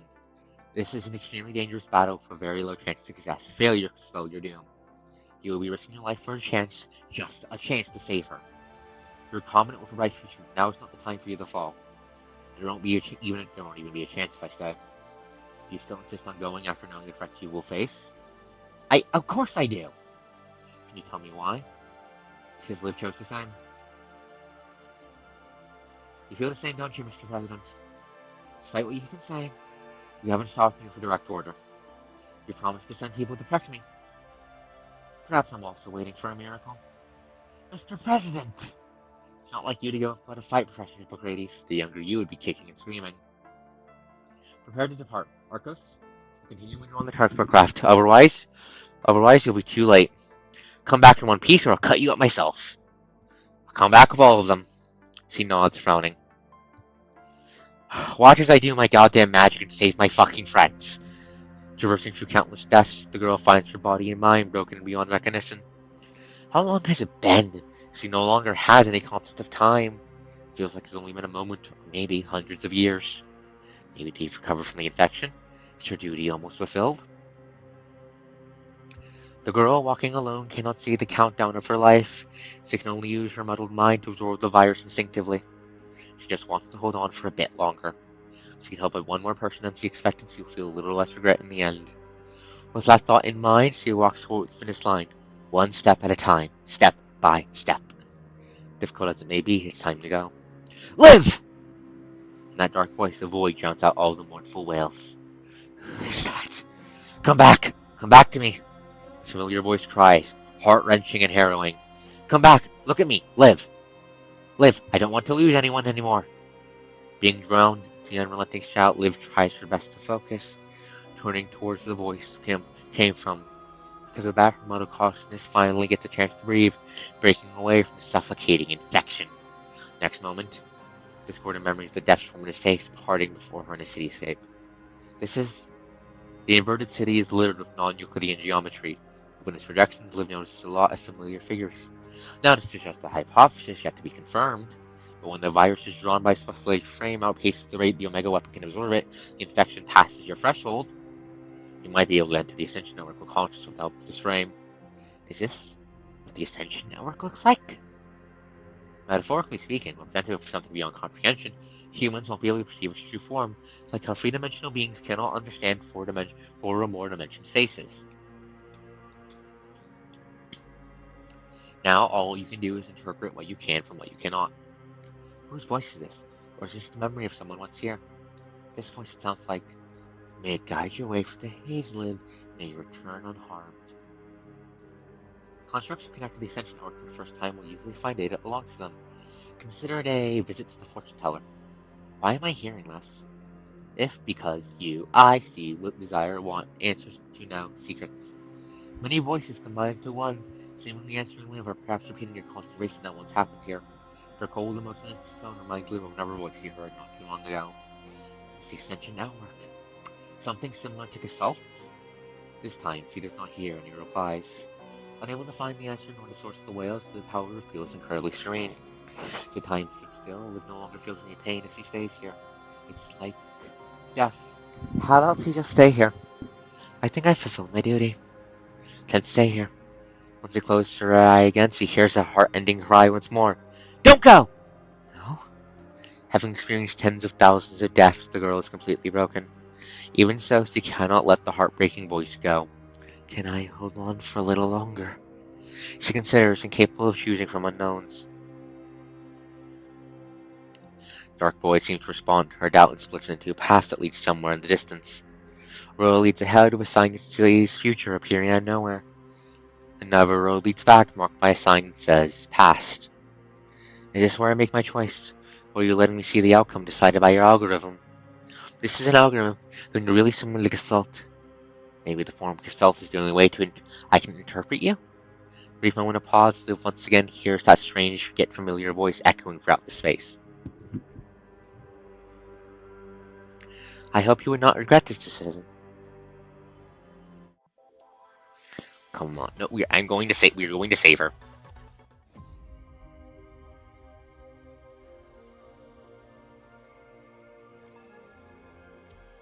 To death, to life. Why do they branch off? Concerned.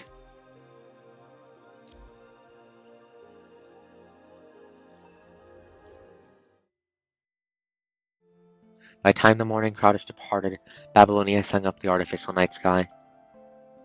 Liv's name is marked alongside many others with the code on the war memorial, allowing the visitors to learn about their stories. The last mind whose names, both humans and constructs, have used their bodies to mend the risk caused by the war, paving a road for humanity's future. Brightest day will eventually dusk, the river of time flowing towards the new night. History of the world then goes back and forth between light and darkness. It had been this way, and it will be this way. Underneath the bright artificial moonlight, all but three remained before the monument. They stared at the familiar name in silence, hearing neither tears nor words. The human among them had not passed out before dawn due to having just recovered. They would have stayed there until noon and beyond. Heartbroken as they are, they will still visit tomorrow. Even when their battles leave them no time to grieve. The girl will lie in the eternal winter with countless others, hearing about what could be as what once was. Their ends journey, from now on, it will be someone else's story. Becoming a name on the memorial, building a future with her past. History never changes dramatically because of one person, but everyone can use their power to help lay the foundation of a new future. Future is filled with difficulties, perhaps it is easiest for her to depart at her most glorious moment, no longer having to suffer any pain. But her heart still worries for her companions. The algorithm response to her question extends the scene onward. A few days later, she sees a familiar figure. It is Lucia. Lucia places a seat plus in front of the memorial before sitting down, as the place is empty at this late hour. You look more like a wandering soldier now. Is that how you are sometimes? Lucia. Lucia could not hear the past calling for her. She just sits there, talking to herself. Liv, this is the second time I lost a teammate unprepared. Sorry about the day you left. I was so angry. Not at you. I was angry at myself and those who have held the truth. Could tell it was a part of Project Winter. I know the truth about it when I brought you back here. But what happened to you, I don't know a better way. Of course you're comparing it to that. Commandant woke up a few days after you're gone. Waited a little longer before coming for us. Would you have lived? Lucia shakes her head, answering herself. But we woke up now. This can't happen. We woke up before then. Blink, blink. Narrows eyes. Okay, so the merciful one is definitely fucking with the timeline. If you had done that, we would lose Lee, Crone, Changyu, and Sophia. And me. They were more injured than I was, but I was the last one who could still move because they were guarding the way to me. And in the end, you helped us destroy the twins. I've been thinking these past few days, if I could go back in time, what could I have done to protect you? But I can't think of anything that would save you. Not unless I trade your life with others. But you wouldn't have wanted to see that. Liv, do you know that Lee? Lucia does not continue. A while after Lucia has left, another construct stands before the war memorial. Liv. He agrees to her falling into a long silence, as if all he has to say is being said wordlessly. He only moves when the timer has terminal rings, and he looks down, frowning.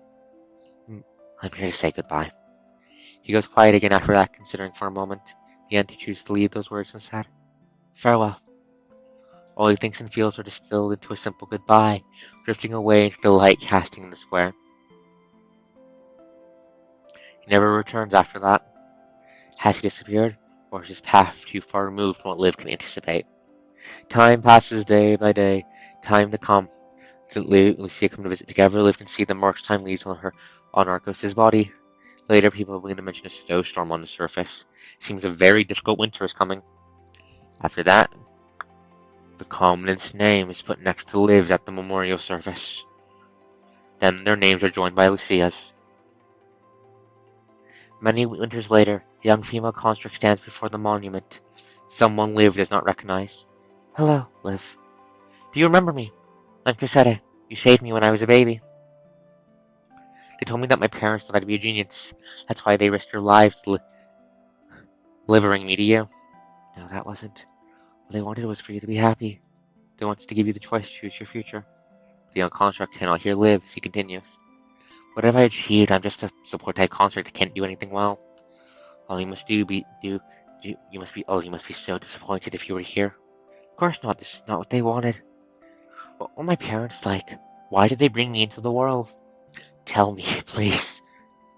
Cosette has lost everyone she held dear to this long winter. She no longer has anyone else to talk to. The young construct all alone talks with the monument until her words turn into tears. The construct cries. The scenery around her slowly fades into a thick white fog. This is as far as Liv's prediction can reach. Is this the future I have been looking forward to? It is easier to rest eternally in death than to bear all those suffering and pains. But I find it colorless and cold. More painful way then? If you have your answer, I hope you would not regret this decision. To life. We did it. The last target is eliminated. Please wake up, Liv. Why did you do something so dangerous? Let her rest after this. There's nothing left to fight. How can you be so cruel? Cruel? Who's cruel here? There's nothing left in this world for her, is there? How much longer do you want her to suffer the mind migraines and the death migraines? Cap, perhaps you'd be glad that even constructs can welcome death. Sound of people crying slowly dissipates and Liv walks onward to the direction of the past. At the end of the road, the world turns into an ocean of flowers. Liv touches the wound on her chest. Only the fight turns into a rose scattering in the wind. Liv! Hearing a familiar voice, Liv turns around and looks. Even with a badly damaged frame, Liv still recognizes Lucia. How come you're also... For a wry smile, Lucia shakes her head and pulls the young man standing nearby towards her. Oh, is that Lee? Like how Liv remembers him. The Lee man before her is a black silhouette, like a cutout in a three-dimensional space. It's because Lee's path has led somewhere beyond what Liv knows. Why are you... It's a specialized frame, isn't it? Lee does not answer him. Let's go. You don't have to worry about anything anymore. Commandant is waiting. Commandant? Look, right there. Looking at where Lucia is pointing, Liv sees a human standing in the middle of a flower, nodding and smiling at Liv. Commandant! Oh, Arcos looks so much older than what she remembers. Hey, it's been a while. Hearing that voice, all the walls Liv put up around her crumble in nothingness. What is this place? Are they momentary mirages, or are they the consciousness and data that remain after death? It does not matter anymore. The companions Liv has missed so dearly are now with her. Have you been waiting here for long? The Commandant nods, still smiling. Liv finds the pain in her body is feeling slowly melting away. This time no one can separate the four of us.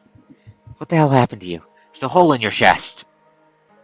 Yeah, she does not have my fucking permission to the goddamn die. I will break down the gates of the fucking afterlife to pull her back. If God himself says no, she has to stay dead, then I'm going to get a goddamn wrench and I'm going to beat God himself to death with it.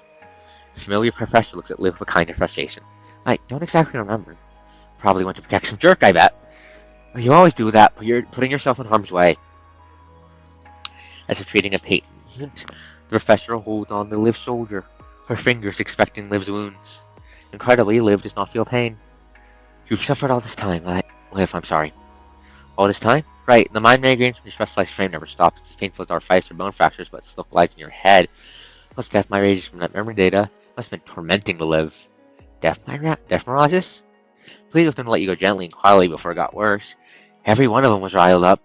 Though we managed to solve the problem by his deep mind connection, a human can only live so long. The professor points at Arcos, her birds frowned. After your comment was dead, the mirages returned, and they wouldn't go away even when you changed into a new frame. Just can make them feel it once more, especially your covenant. Do you think that's necessary? Sure. You won't feel pain here anyway. Feel what once more? Live. Wave the hand, the covenant takes out a paper flower like doing magic. Now, it's our shared memory. Taking the flower, Liv holds her memories, thrusting it like a flood. Standing in the false present, Liv can only see what her future memory holds. I remember how this will happen. Memories as well as data and corruption mirages return to her body. She recalls the time when she placed the Queen of Night by the Covenant's bed. Covenant came for us.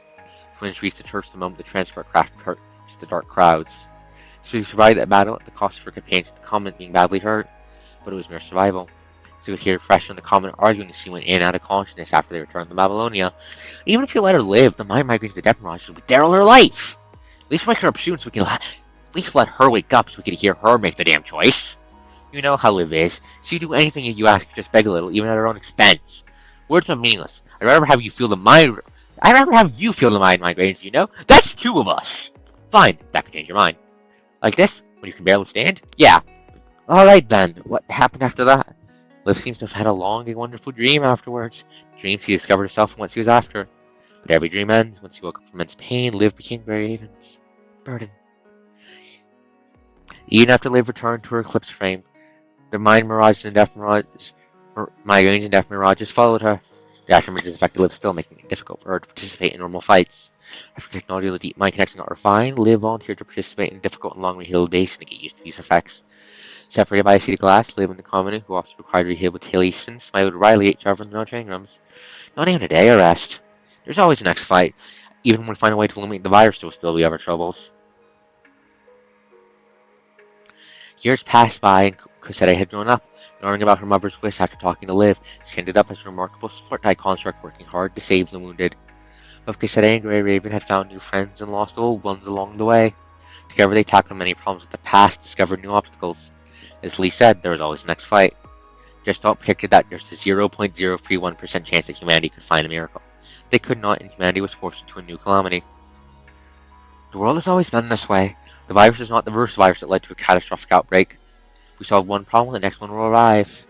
Once we find a way to eliminate the virus, new disasters soon followed. Like the sun and moon taking each other's place. There are no endless days, nor are there eternal nights.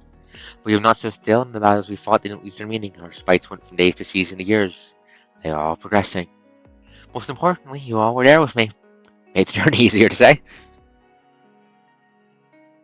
Just like that, the Covenant left during the decades-long winter. After that, Lucia sacrificed in her fight for that almost impossible goal. And then it was Lee.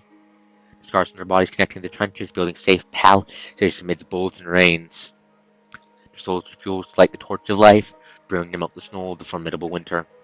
When spring arrived, Liv also fell into the last bit of snow. Do you want to meet the others? Yeah. Let's go. We're on the other side of the flowers. Standing by each other, they began a new journey. Fantasy. What is all this? A fantasy for death? A gathering of mind shards? No one knows what this dream built by a sentient orc is made of. But this heartwarming scene also foretells the future, where the eternal winter takes her companions one after another. If the Arcos was gone, the severe migraines and death mirages once again filled up Liv's journey of obstacles. Spending the rest of her time in torturous pain, Liv would not return to her friends until the last drop of snow melted away.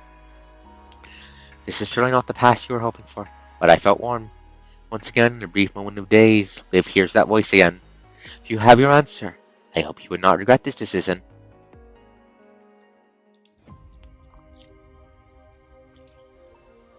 Scarlet Reflection.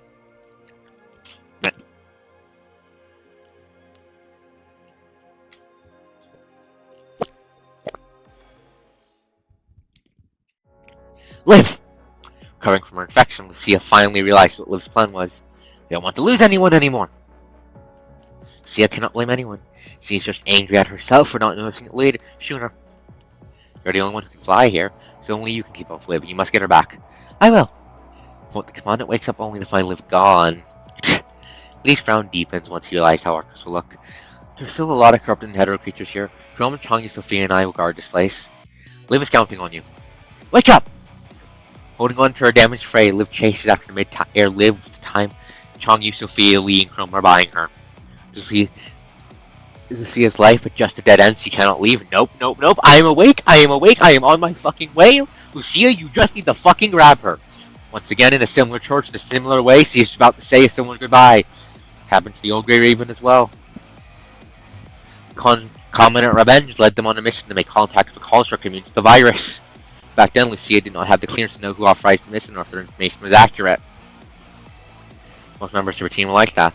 All they knew was that the leaders were particularly ecstatic about this mission.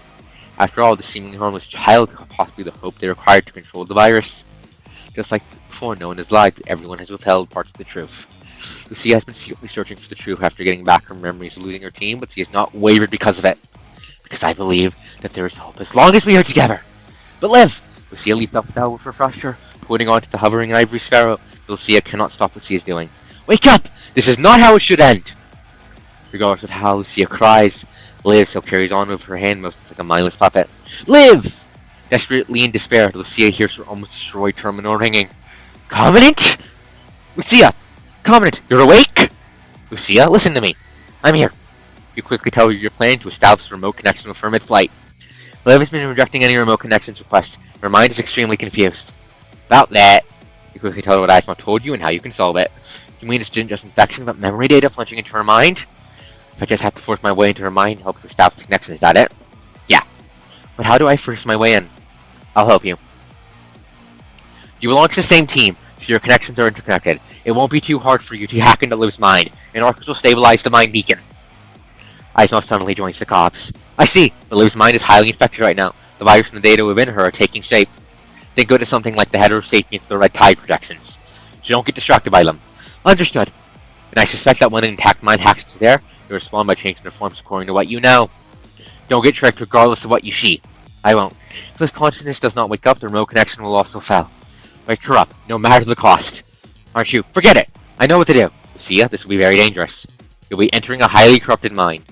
You tell Lucille all this worldly and apologetically, but she just smiles and nods. Don't worry, Commandant. I won't back down no matter how dangerous it is. Are you coming here? I hear the sound of a transport craft in the background. Yeah, I'm on my way. Just buy me more fucking time. I'll be there soon. How is your body holding up? I'll be fine. Can I trust you? Of course you fucking can. You fist bump each other for the cameras just like you once did. Lucia, come back safely with Liv and everyone else. This is in order. Roger, I'll complete the mission. That is also my wish. Preparing for 4th entry. Ready to enter. Ready. With everyone's hopes and trust in her soldiers, Lucia once again looks resolute. Come on! Focus. Beginning countdown. 3, 2, 1. Let's go, let's go, let's go, let's go, let's go, let's go, let's go. It's Liv!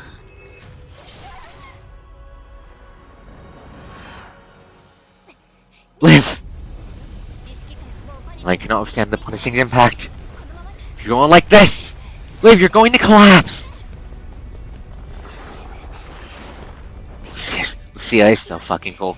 Wait for me!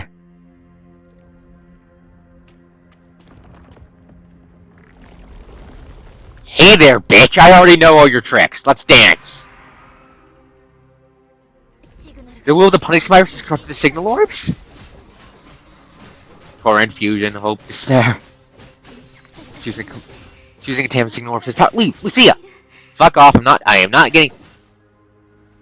Okay. Unable to use the super... Oh shit, it's corrupting 2 of them, fuck. That was... No, fuck that! Thank you, Liv. How many fucking bars does this have? I'm seeing 80... Does it have a fucking 100 goddamn bars? Well, I'm going to get rid of them with this fucking sword. Get back here. Oh, I noticed attack. Matrix! There we go. Nope.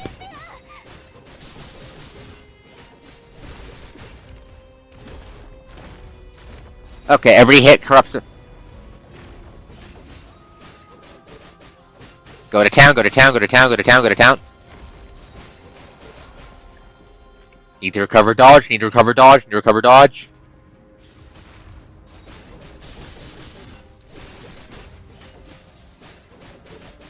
Halfway there. Shit.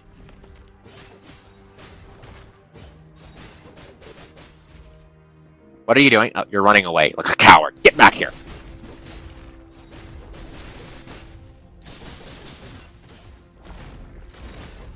Heal up. Shit. Excalibur. Oh shit.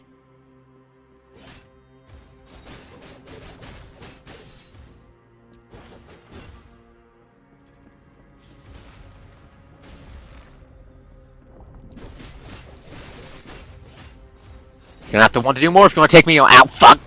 Come on, Lucia, we're almost there. 23 bars. Most of the way there.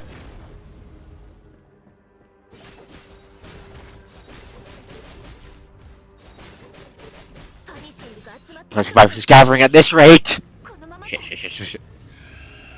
Dodge. I can't stop. Base 2! Fuck, that's new. I don't like that. Why can it fly? What is it doing? Going. Shit. Gah! Fuck. Can't move. Embrace, rejection, annihilate, rebirth. No. Come on. No. Shit, not taking me down that fucking easily. You are not taking her from me. I don't care how many health bars you have. I don't care how bullshit your attacks or your gimmicks are. I am going to fucking kill you, and I am going to save her. 87, 86, 85, 84, 83, 82, 81, 80, 78. Patience. 76.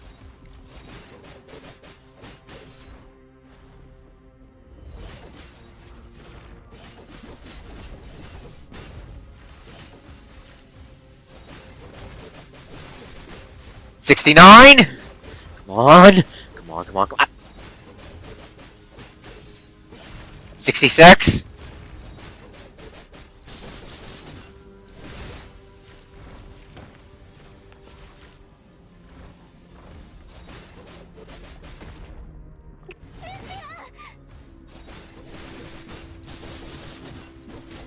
51, we're halfway there! 47!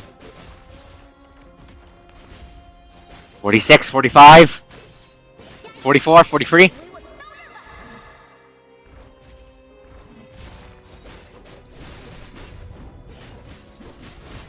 40, 39. Discount fucking Hershey of the Void, you're not stopping me with your fucking bullshit. Oh shit, no. Shit, come on. Cutscene.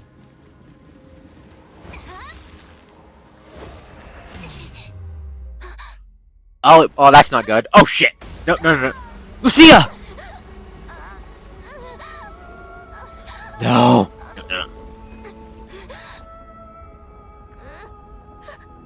No. It's not over yet. We made a promise. The four of us will. 4 of us will always be together. We made a promise. Lucia's still fighting. I must not give up. Right, that's the order of the Covenant. We must go back together. Lucia.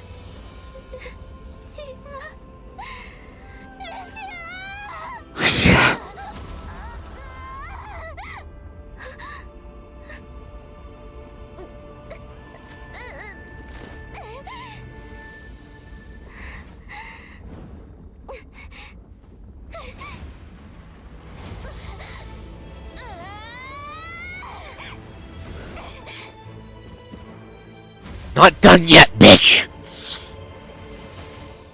I have a promise to keep.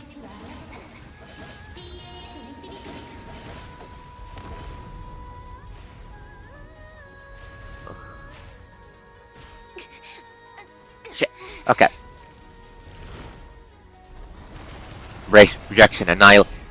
You fucker! You ate my orbs! Fuck you! I'm still going to kill your ass.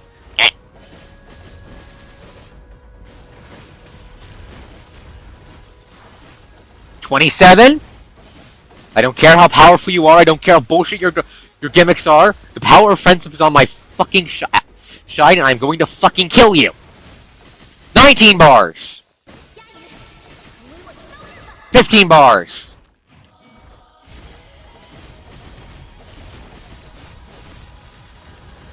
Die!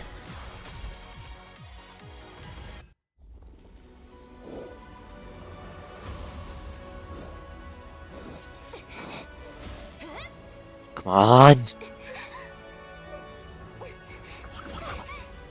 You can do it. I believe in you.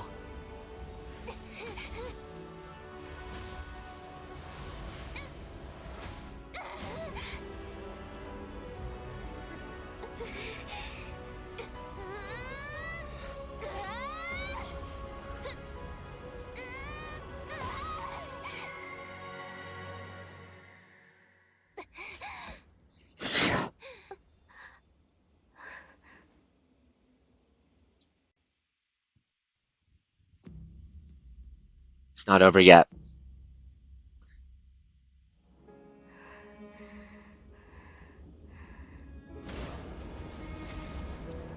Get out of my way. Come on. I can see her. I can see them. Come on. Confident. Just a little bit more.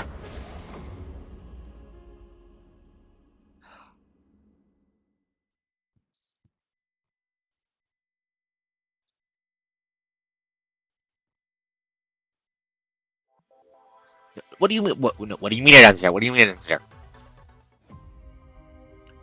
Seventh love. Hetero Barrage. 874. With Lucia's hack, you've managed to defeat the polyphagian side of his mind, establishing a remote connection. For keeping his fragile mind in vital state, you spend another half hour fighting off hetero creatures mid-flight. Everyone lives! Everyone lives! Everyone lives! Large fleet transport craft finally breaks through the clouds, landing around the church. Though casualties and damage are still expected, returning to surface this way has been a much greater improvement. Normally, the closer to the surface an area is highly concentrated with the virus, the more likely one will be attacked. Now the creature's attention all went to the big crowd of purified constructs. For half of the creatures have vanished, unable to defeat the constructs that keep getting pushed back. Placing them, however, are the two creatures that scare everyone off the top of the clock tower. You're not killing. Loads pistol with malicious intent. I'll shoot you two fuckers myself. You are not getting rid of my happy ending. The twins are here? I'll shoot them myself. Figures keep shifting, dancing back and forth around the clock tower, seemingly fighting someone. Are they fighting Liv and the others? The only ones who can fight the twins nowadays are the elite squads, not to mention that this is what Imperial was designed for. Confirming your destination, you rush towards where the crowd is retreating from. Even with your extra skilled in, you're still moving slower than usual. Liv! Queen of the Night! I saw her footing journals in the paper boats. I didn't expect it from Queen Night in the end. The Queen of the Night represents the eternity that's captured in a moment. Lives are but brief moments. She's recorded these moments and planted them here for the rest of eternity. She accepted how brief her own moment would be. Is this your choice? Get out of my way! Chance to save her is slim. If you can't locate all her mind stars in the next 3 hours, her mind cannot be repaired.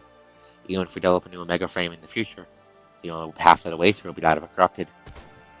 I have to be faster!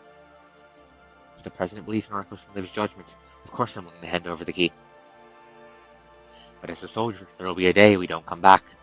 Still, I wholeheartedly wish that no one needs to face this regretful ending today. Liv! Get out of my way! There's too many of them. Get out of my way. Get out of my way. The more desperate you are, the slower your weakened body moves.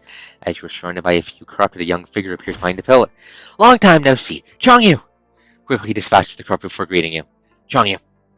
Hi, it's been a while. Sophia. Sophia, you're here too. It's a long story. Right now, we're just stopping these guys from interfering with the big fight there. Have you been here the whole time? You bet. Liv just woke us up. Woke us on the roof of the church. Now we have to take care of all these enemies. See went to help Liv, so she's staying up there with Chrome and Lee. Leaving the rest of us. Look at you. You're in a hurry, aren't you? I am. Get going then. The rate you're going, it's going to take you a while to climb 12 floors. It's a big church. We've got it here. I'll leave it to you. Thank you. No worries. Liv saved us after all. But if you're feeling grateful, don't forget Alex concerns claims. He waits before turning around and entering battle once more. Good luck. I don't need luck. If I can get there, I can do it. Meanwhile, atop the clock tower, the free constructs woken from their infections are fighting twins, protecting the motionless Liv. On your right. Lee immediately dashes back after hearing Lucia's call. Where he stood is now a giant crater created by the male twin. Chrome leaps towards the male figure, striking with his gun blade while firing the ice rounds. After that, the twins' motions become abnormally fast again, serving before constructs return and charge at Lee. I've been waiting for this! Bullets land on the twins like a torrent, hitting them where they converge. Rounds embed themselves into the twins' skin before exploding. Before Lee can celebrate, the female twin releases 4 arrows made with the funnising virus from the bow shooting from her arm. Chrome! Got it! Chrome's ice bolts hit the ground, erecting a wall of frozen liquid before them blocking the arrows. Twins observe the wall, Sia leaps to the sky for fresher, releasing her fully charged Halcyonic blossoms. The glacial hail freezes the twins momentarily, giving Chrome an opportunity to launch a full-on attack. Stepping forward, Chrome extends the frost-split field from beneath his feet, gun blade striking the twins relentlessly without giving them any chance to recover. Lucia! Got it! In the brief moment where the twins are frozen in place, the three constructs come together and launch with their full might. We've been waiting for this chance so that you don't get to learn from us. Distance now! Frost and bullets ring the funeral toll of the twins. Underneath the glistening light, the twins finally kneel and fall to the ground. How about this? Watch out! Even with large tide of hetero creatures supporting him and weakened by the freeze unrelenting blows, the twins are still very much capable. They're healing themselves by absorbing the punishing virus in the air. Their tide is still massive here. Can't give them a chance to recover. His gunblade impales the enemy's right as he speaks. The twins cry in pain, their twisted limbs twitching and striking at the free.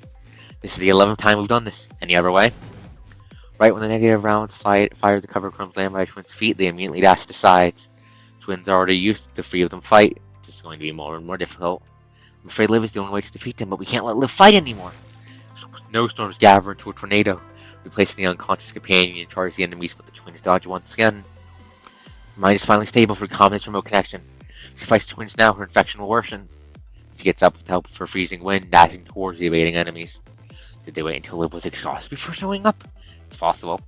Lee, Chrome, we'll do this together again. Back information. We have to force their hand first.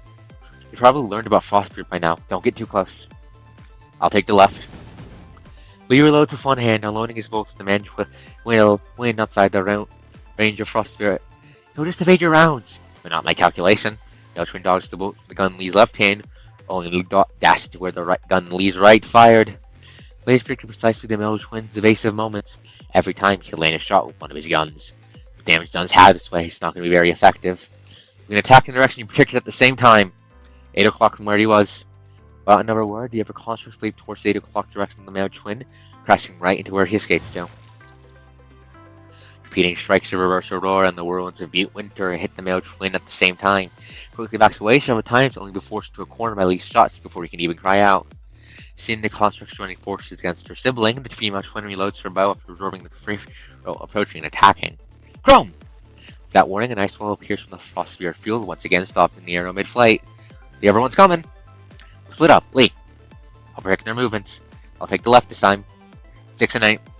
Lucy and Chrome rush towards the 6 and 8 o'clock direction of the two enemies respectively, successfully intercepting the evading twins. 12 and 10. 9 and 5, 2 and 8. By the time Chrome's Frostbeard ends, the three constructs have their energies fully charged. 12 times the charm. Twins gather together, the ice and fire constructs attacks combines into a crackling strike. Before they can celebrate the victory, their frames are frozen by the coolant, suspended where they are. They're still. Twins' movement sped up again, a sign that they are about to attack. Three constructs, however, will not be able to counter because their frames are frozen in place, cooling down. They were waiting for this moment to use Frost Spirit. They cannot move no matter what. The twins converge, leaving the air, striking the free fall of their might. Stop!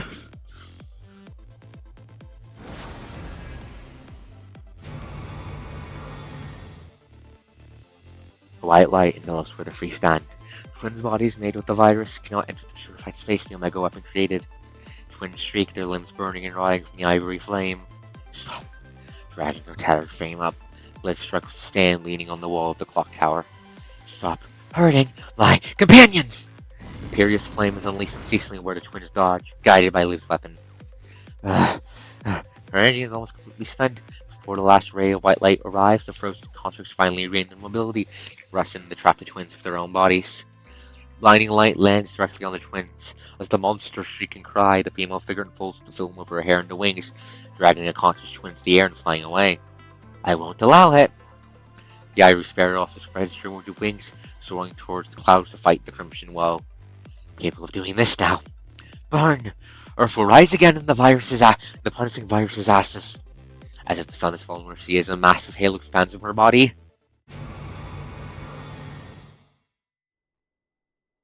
Everyone is blinded by the brilliant light.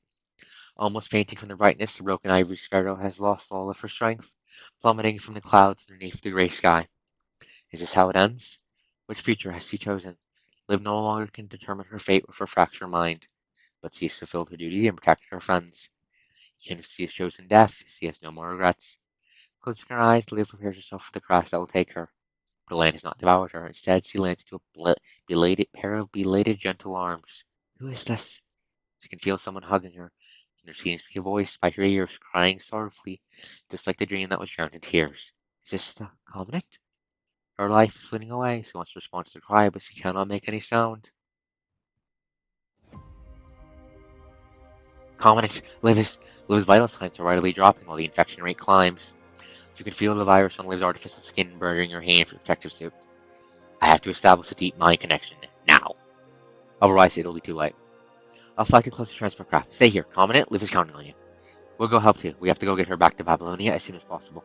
Alright. Thank you. Watching your companions leave, you take out the device Eismov gave you before you left, connecting the cables. Wake up, wake up, wake up, wake up, wake up, wake up. Although these devices are prepared to Eismov from pressure radiation just before you left, which have limited range. They are very capable of connecting two consciousnesses together, establishing a deep mind connection. Wake up, Liv. You call her name, gently shaking your shoulders to no avail. Like what the researcher said, the connection can now only stabilize Liv's mind stars that will not lower her infection rate. Liv! Liv! Connection has pulled her mind back together, as well as kickstarting her mind migraine. In excruciating pain, the girl curls up her body in the arms of a human. Calm and is this a dream? It isn't. I'm right here. My last wish has come true. I get to see you one last time. Don't say that. We're taking you home. What? She smiles with sadness, pointing at her neck. Underneath the collar, the discharge collar, and Houston's final countdown. It's too late. I can disarm it! Holding the disarm key in your hand, you connect it with the EMP discharge collar on your neck. Before you can press the button, your memory flashes across your mind. Look, I'm glad the patient has woken up. Please consider again whether or not to save Liv. The effects she will suffer are worse than what we anticipated. Surviving could be a worse torment for her.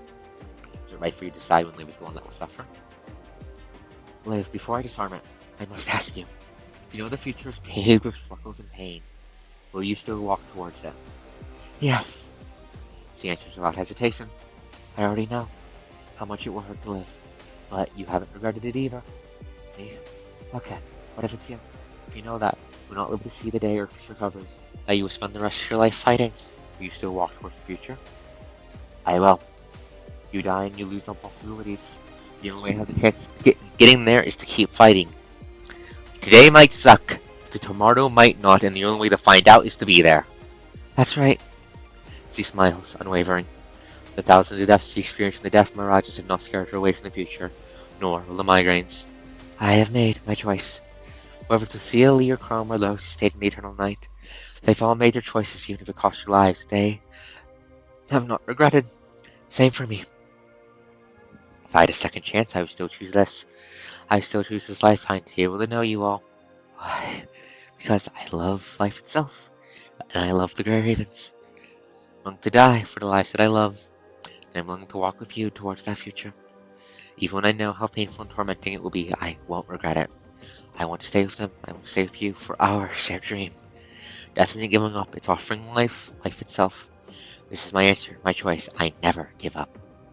Even when her mind is mirage and migraines and mirages, Liv never stops smiling.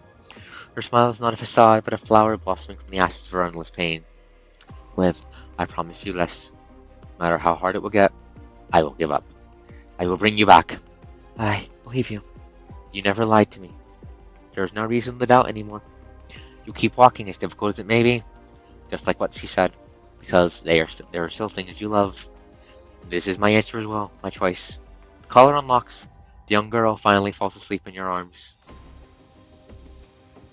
Afterward, a transport craft finally arrives above the church. Your warrior companions rush out from within. Commandant! Okay, I'll take Liv. Let's go. The other transport crafts are waiting. Let's go. Okay. I could use some fucking food. I could use a fucking burger. Regardless, Liv's infection rate has passed the threshold. It's very dangerous. We'll have to assess whether or not we can repair her mind once you return. Alright. Best we left her changed back to the Eclipse frame. As long as she can wake up. Come home. This is just the beginning. Slowing her infection rate, locating her mind shards, we have tons to do. Luckily, she's only seriously infected for a short period of time. There's still a chance. If that lasted any longer, the data current would have shredded her mind and pulled the fragments into the stream. We also need to inspect how much of the woken constructs have recovered their consciousnesses. Miracles do not come cheaply. Surely we call it a victory before we finish any of these tasks. At least we have 3 pieces of good news. Liv still has a chance to recover. With the twins gone, attacks from flying hetero creatures have become less frequent. And The Omega weapon in the specialized frame worked! Humanity finally has a chance to strike back. Each one of them is great news to us. How are the rest of you holding up? Sophia helped repair my frame after she woke up. Frame integrity holding at 63.1%. All basic functions are intact. Grom and I have our own infections cleared up, but neither of our frames have been completely repaired yet. Rest assured, the Parliament will compensate for the delayed rescue. We just couldn't justify the lives that would be sacrificed then. I understand. Then I'll be eagerly waiting your return. Yes, sir. Having almost lost each other, you all gather around yourself, your shadow scarred. Someday, each of you will be pushed to your limit until the inevitable end claims you all.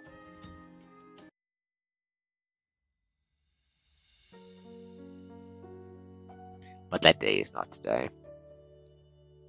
However, please don't be sad about the brevity of life. We take the gift line from the gift of life, and there should be returned. Memories tend to capture moments, engraving them all in eternity. Just like that between a night, a flower linked together by 7 buds. They carry her our memories in this brief lifetime, as well as her our 7 sorrows. The first is joy and sorrow, wounds filled by joy songs, joy. The second is freedom, abandoning the search for the sky, chains.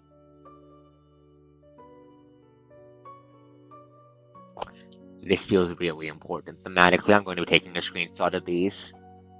Third is giving everything she has to others. Selfless mother, land.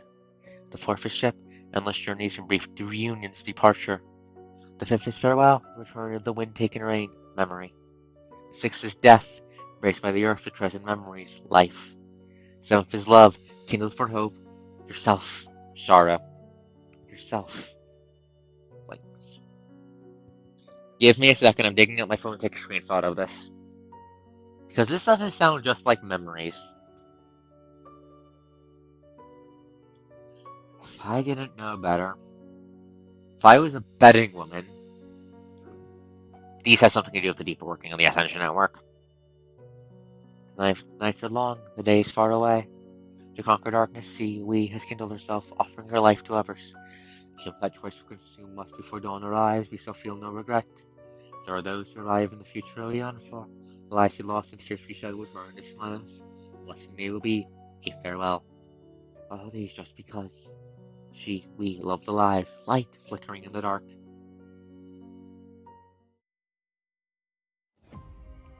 Surviving Lucent, Chapter 17, End.